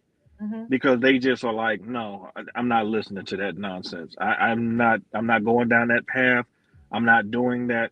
At the end of the day, my mentality is this. For all this talk, because me and you was talking about this complex. A lot of these guys, they like to talk a lot of conservative stuff, but what they don't realize is if you go back to 1900. When American society was pretty much conservative from a social values perspective, man, you couldn't just roll up on dudes' daughters and just run through them like that. Thank you. Hell no. So y'all better be very careful in what you're asking for, because it has never been in the course of human history easy for you to get in a dude's daughter's drawers. Like that's not how it's supposed to be. So when you talk conservatism, like for real, you better be of the mindset of that. Like, because otherwise, man, you just blowing smoke up people's asses, because Thank it you. is not supposed to be easy. Because when the marriage rate was 90% in Black America, if you got some dude's daughter pregnant, that baseball bat or that shotgun was at your Shotgun. dome, and you was made to fall in line quick. Sawed off shotgun, hand on the pump. So be careful what you go out here and try to pontificate about, because a lot of these dudes just think like, oh, you're supposed to be some playing the game and just getting on all these chicks. Like, nah, dude, that ain't never really been the way it's been throughout the course of human history, let alone American society. You're talking about 50, 60, maybe 70 years of this kind of looseness, but throughout the whole of it, nah, it ain't been like that, bro. Absolutely. Not even close. Absolutely. Real. Not even We close. got. Let's do this. We're gonna check. Let's see. Let's do this comment here, and then we're gonna close out.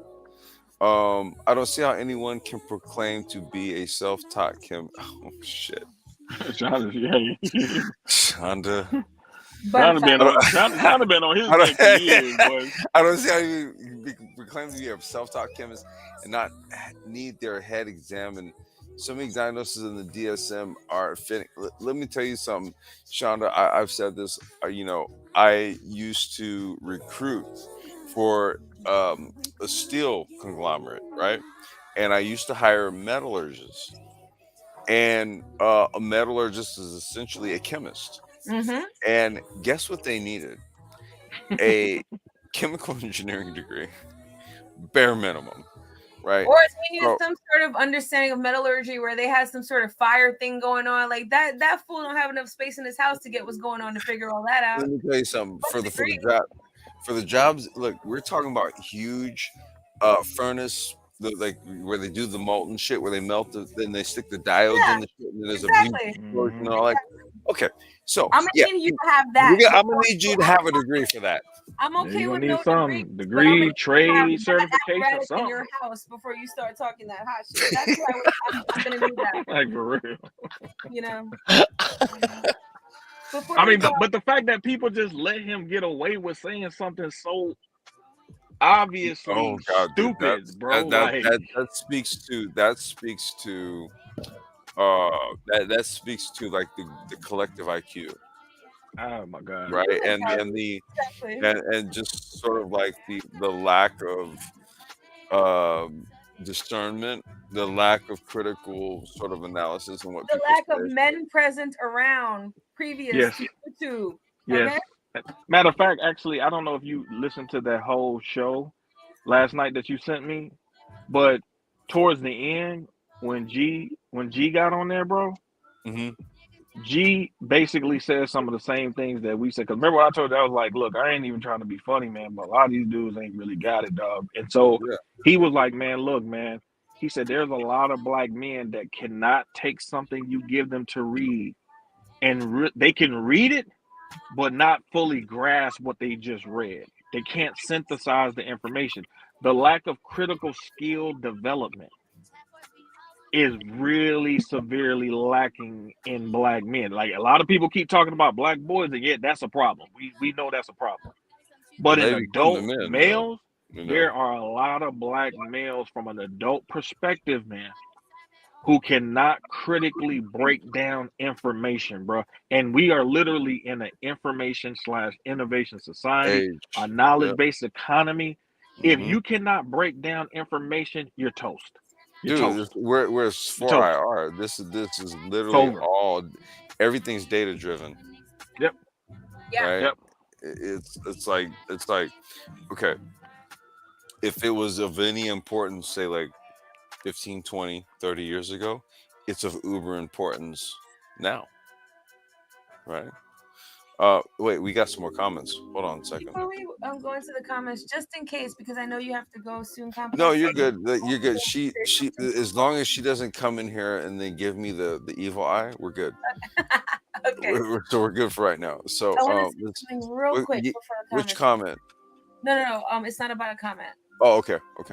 So we've been very clear, I think, about, the choo-choo train and all that stuff, right? But I want to highlight the danger of how women reinforce this in these so-called spaces, okay?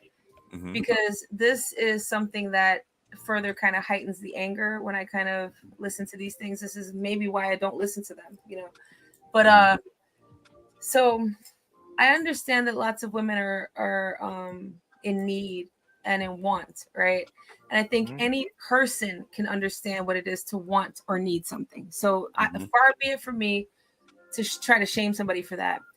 But there's a certain level of shamelessness, or shame or pride or something that has to kick in, where you have to understand that the women in those so-called spaces are not only being used as tools, okay, Hmm. but okay, but they're also being made fools of.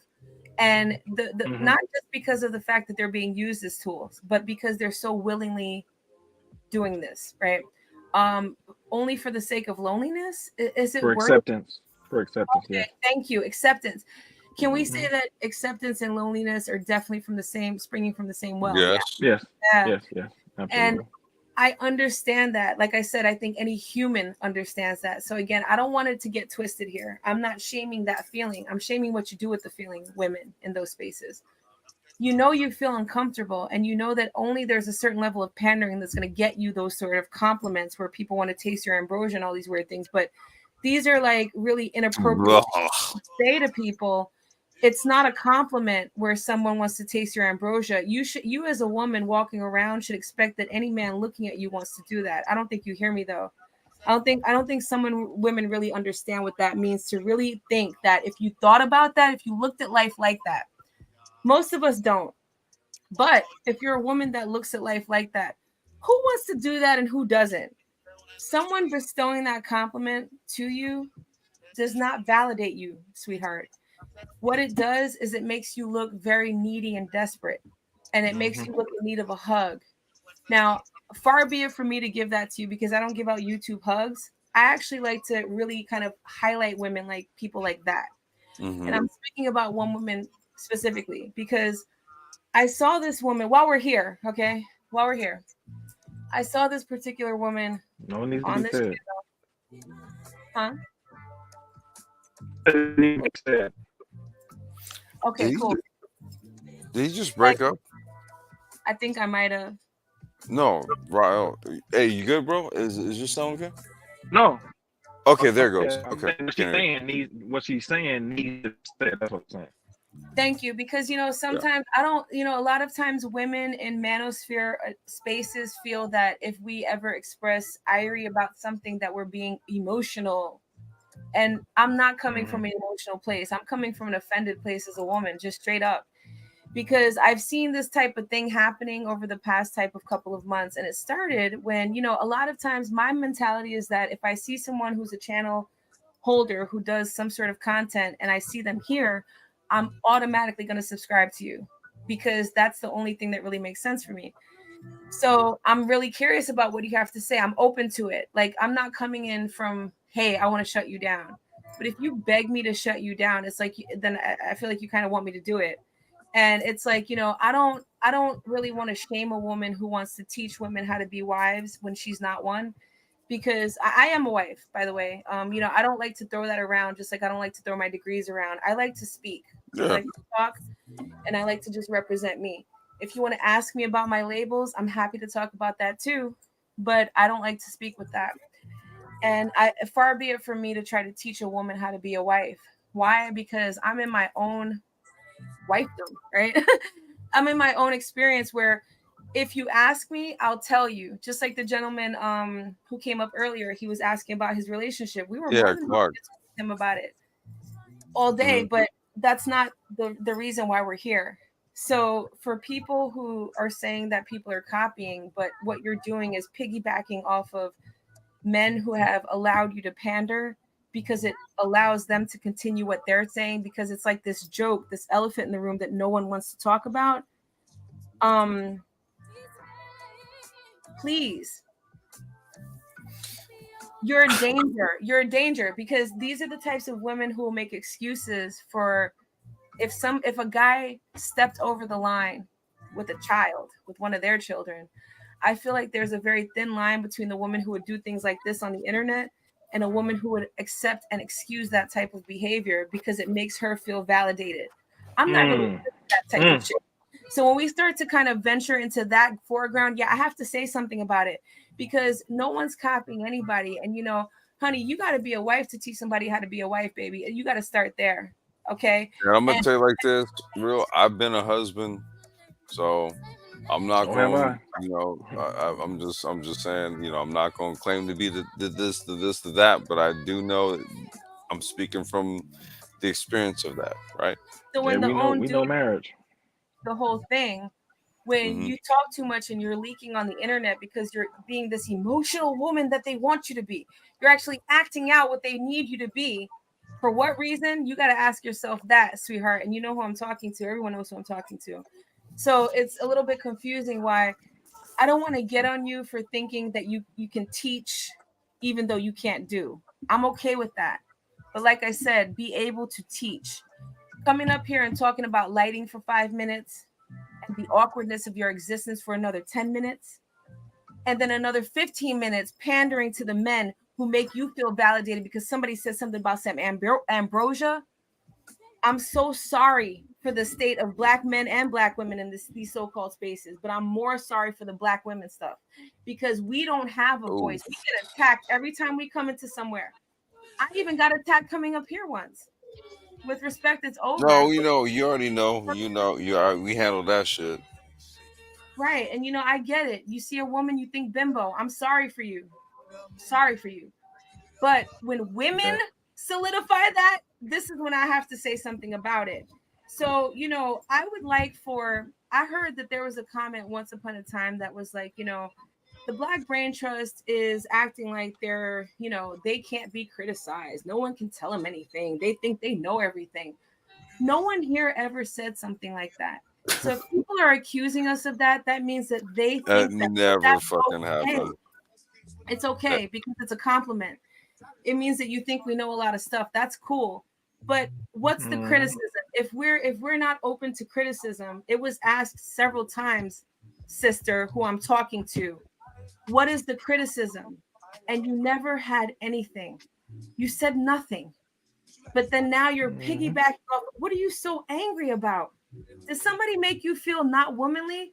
But you're in a space right now where you feel that way, right? So why are you angry? Now, until you can talk about something with substance, until you can stop just piggybacking on the Thomas train and pandering and doing all the stuff that makes you feel validated, then you can come back up here like you did before when you were trying to get fucked, and then we can talk about it. Other than that, Mm. calm down with all that shit because you're very obvious. And I just want to hug you. But like I said, I don't give out YouTube hugs. So I hope you're all right. Okay. And that's the last I'm gonna say about this shit. Period. I've been kind of teetering and you guys keep doing it and you keep saying shit, right? But you're not backing it up with any smarts or practical action. So until you can do that, shut the fuck up, please. And stop whining and crying and begging for husbands and dick and pussy and all the shit that you're doing on YouTube. Stop doing it. And if you're gonna do it, stop accusing people here of copying you. or copying people that, in all actuality, are copying us. Right. I mean, So for real, you bro. wanted so much attention, guys, right? You got it tonight. Don't expect any of it in the future. Okay. Um, Yeah. Let me say this, man. got it. Good. Um. You know me in the conversations you and I have had, man. We've had some very deep conversations in these, past, 2-3 years, man. You know, you know, um, we share the same family namesake. Yep. Um, Yep. um, you know, I told you about, some of the, women that I have studied in terms of the psychological literature, and you know, when we don't have the masculine influence coming up as men, there are different outlets for us as men to gain that particular footing that we need to fully self-actualize the best version of ourselves. We have sports, we have the military, business, things of that nature, trades. Um, when women don't get the proper tutelage, where can they go? Right. Where's the place that women can go to get the proper tutelage when they do not have the proper feminine training? The world of women is just rife with so much emotional stagnation, Mhm. danger, um, because and I never forget when a particular black woman said this on O'Shea's chat some years ago, and I really felt her words when she said this. She said, "You men don't understand how much we need feminine companionship," Mm-hmm. and it really struck me. And so, um, when your mother has been the main obstacle to your feminine development, Mm-hmm. when she is supposed to be the um The teacher about all that. the prototype of that Yes. development, Yes. when she has failed you on that level, that is a very destructive experience Absolutely. for you internally. Especially, I've delved a lot into the narcissistic mothers, daughters of narcissistic mothers. I've quoted this book numerous times. Mhm. Will I ever be good enough? Healing the Daughters of Narcissistic Mothers is one of the best books I've ever read Mhm. dealing with this particular situation. It really has elevated my understanding Mhm. of the world of women, because one of the things that happens in the world of women that really does not really get really addressed the way that it needs to, because one of the things that shocked me about coming onto the social media years ago was how much bullying comes Right. from women towards other women. That was really the Gotcha. most shocking thing to me that I've seen in terms of our group. Gotcha. So Mhm. and it's something that's called relational aggression. And what that is using personal relationships to hurt people. This is something that girls learn from older women, and it gets really Absolutely. codified as they get older. It really Absolutely. needs to be broken at a young age, because if it's not broken at a young age, it's very difficult to break it in the adult age. And so what happens is that this is how women develop. Women develop through Yes. relationships. Men, we develop through things we do to be productive. That's how we develop our masculine frame. Interesting. Women develop their feminine frame through the relationship building. So when who they choose as friends is going to be indicative of the kind of woman they want to project out. Yeah, I agree Um, with that. Yes. and so this world is very complicated. And I'm not sitting here making any excuses, because ultimately those individual women have to get it right. But Sure. at the same time, if we want, because I said this to the females on the other side before, so I want to say this to the men. If we want women to be um if we want them to be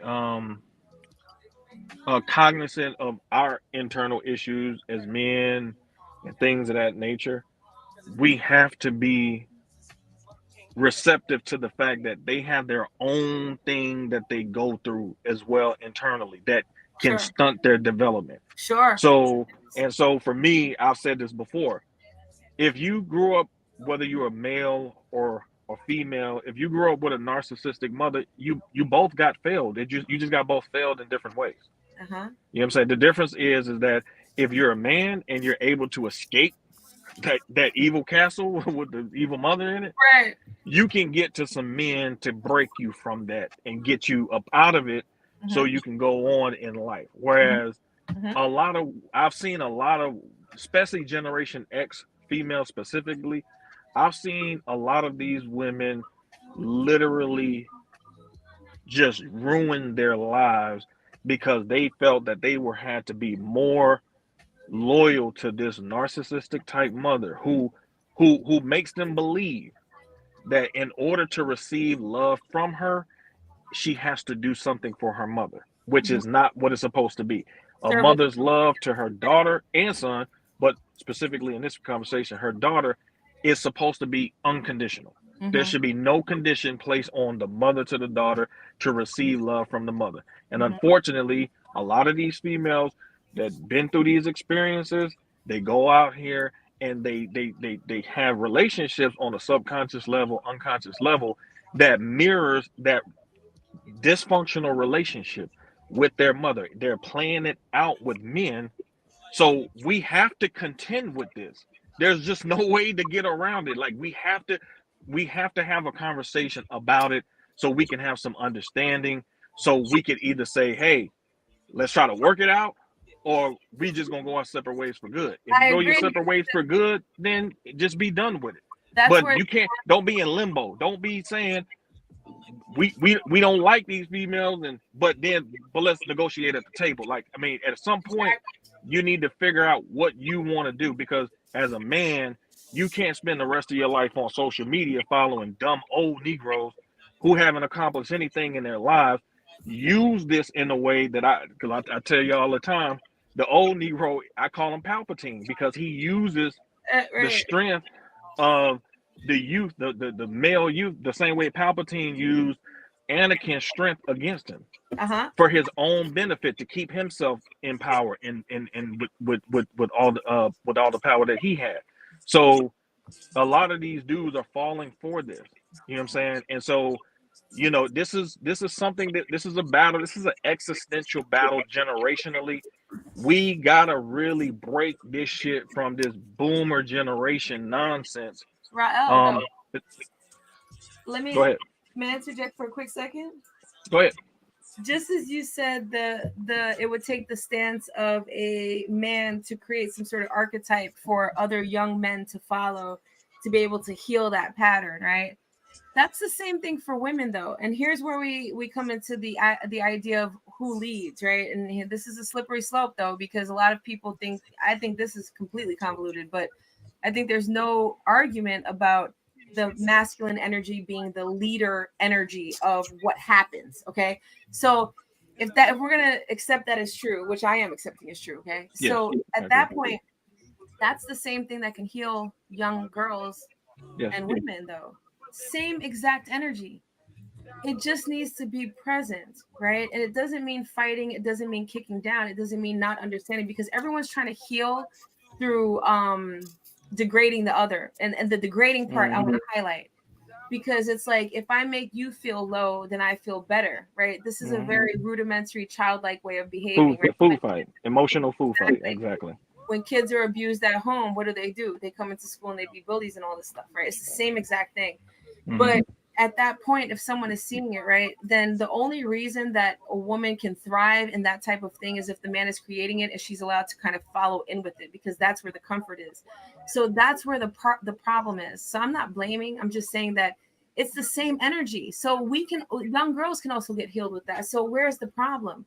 If there's some sort of inherent understanding that there is something missing, I thought that's what everybody was talking about, right? Not us. I'm saying in general, right? Right. Then where's the confusion? Because to me, that says that that's not really what they're saying. That's not what they're saying. They're exercising and just kind of like unleashing. It's a catharsis of the anger and discontent and hate. There's a hate there, though.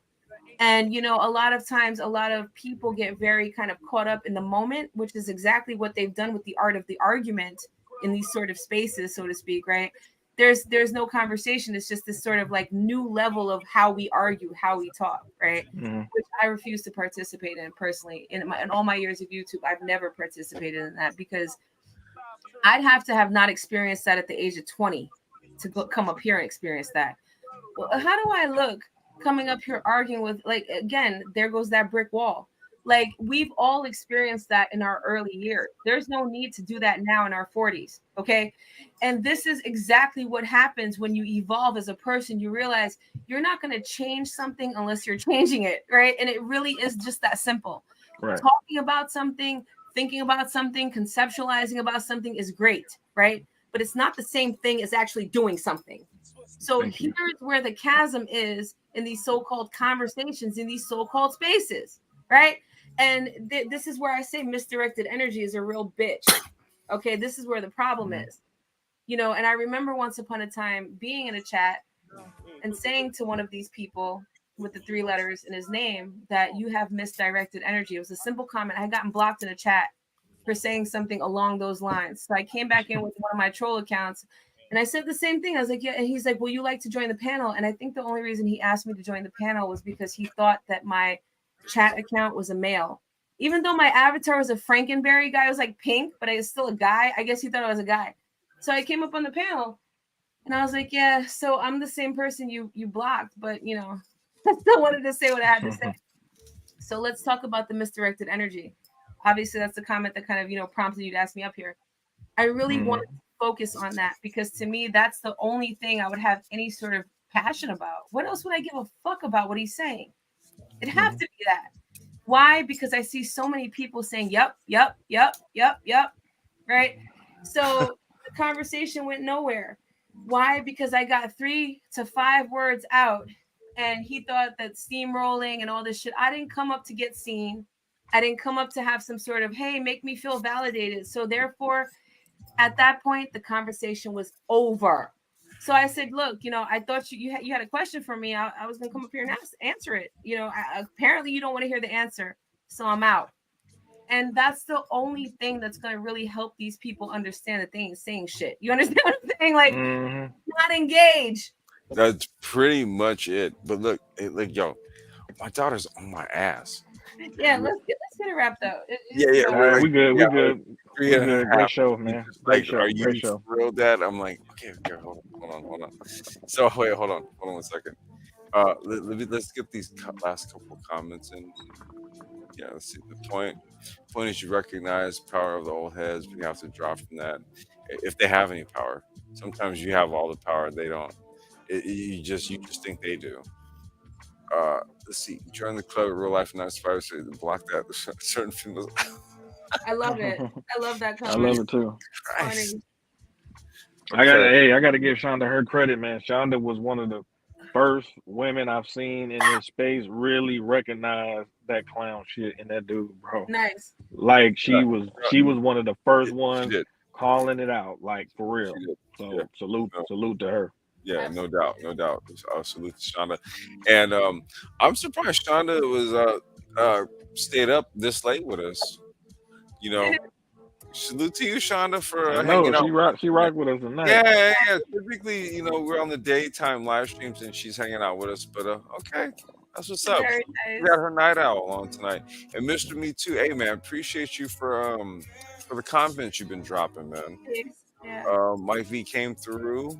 Mike. Salute Mike. Go through here. Let's see. I'm scrolling up. Nav came through. What's up? What's up? Manuel Briggs. Let's Hi, see. Manuel. What else we have? Tone, what up, man? Appreciate you for dropping. Tone. Peace, Tone. No guarantees, Miss Raining Woman. Cash Rain was here. Let's see who else.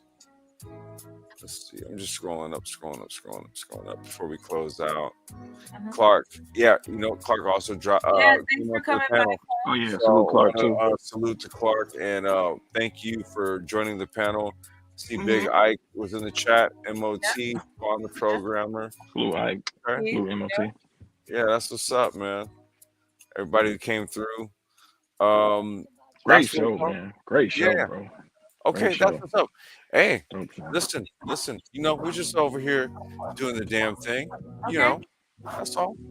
This was a banger. This was a banger right here. No angst, no upset. We're just over here chilling. Had a little bit of weed and tea. You know. Hey man, we in our 40s, man. We grown, man. We can talk like adults, man. Yeah. So I don't care if you got 20 years on me, man. I got gray in my beard. I'm a grown man, bro. You better Shit, chill I Mhm. out. got gray in my fucking beard and my hair, dude. You better chill And out, bro. Jesus Christ. Let's not talk about the gray hair right now. Yeah, I yeah. That's at not. first, Jesus let me say Christ. this real quick. At first, I had a couple coming in, very a couple. My family grays late, so I'm kind of early, and I was like, damn, I'm living wrong. I need to chill out, right? So I started to dye them, and then I was like, I didn't really feel good about it because I've always thought gray hair is beautiful before I started to get them, but it's not the beauty part about it. It's like, oh shit, like is this really happening? But then I was like, I'm gonna embrace it, and guess what? They started to reverse. What? The second I said Wow. I'm not gonna dye them, they started to go away. Yes, that's true. Yeah, Wow. you know what? I'm gonna look in that because I'm the gray literally I hate it. So yeah. And Bishop Macbone just popped in the chat. What's going on, Oh, bro? peace, Bishop. Mhm. Peace. Okay. Well, listen. Uh, last words, y'all. Before Nope. we. I think I said everything I needed to say tonight. Peace to everybody. Much love. Yeah. Okay. Hold on. It brings a great show. Thank you, brother. Thank you. And there you go, I, Sandra. I'll say this, man. Uh, some of the last few series that we have done, me and you, this has been our way as black men to show other black men who don't really know the history, like we didn't know the history. We just had to do the research ourselves, um, to understand like why is it so difficult for us to work together as a group, as opposed to what it used to be when the norm for us as a group and of people was working together. And so it was for the benefit of this space. It was never for to beef with anybody. This Right. was for the benefit of men to be able to see themselves in each other in a positive way so we can actually get shit done as men. Okay? Because that's our legacy, that's our lineage. The National Negro Business League celebrated 123 years of existence last year. That means Booker T. Washington set in existence an institution that has lasted for 123 years in America. So if we have those kind of black men in our history, we damn better well take pages out of their book and put our own spin on it and do the same type of things because that's our legacy. That's our lineage. Not Mm-hmm. not being able to work together, not all this goofy shit on the internet. That's not our legacy. That's not our lineage. That's some Mm-hmm. goofy shit. Thank you. Yeah. That's why we did this. That's why That we're doing this. and that spills over into us in general, as just black people in general. That's always been Yes. the case, Yep. and there's been several Yep. concerted efforts throughout. As long as anyone know about the history of time, to put that in the opposite. But I think that while we're here on social media, if we're going to be doing anything, it should be absolutely creating an example that that is not true. That's Real it. Right. shit. Real Right. shit. Absolutely. Real shit. All right. Well, look. Let's do this. For those of y'all listening in, if you haven't, please hit the like button. Um, I mean, damn, there was so much to be said. I got to go back and listen to this. I don't have any closing thoughts because I think, shit, there's probably a lot more that could be said. So, Yeah. yeah, real, and I agree with you. We don't like to really kind of just close shit out because Hmm. we can always circle back, right? Hmm. So in the meantime, hit the like button, subscribe Yeah. if you haven't, share the shit, if you feel inclined to, and we'll catch y'all in the next one, y'all. Peace out. Peace. Thank you. Always a pleasure. Good night, everybody. Peace, y'all. Happy New Year. You too.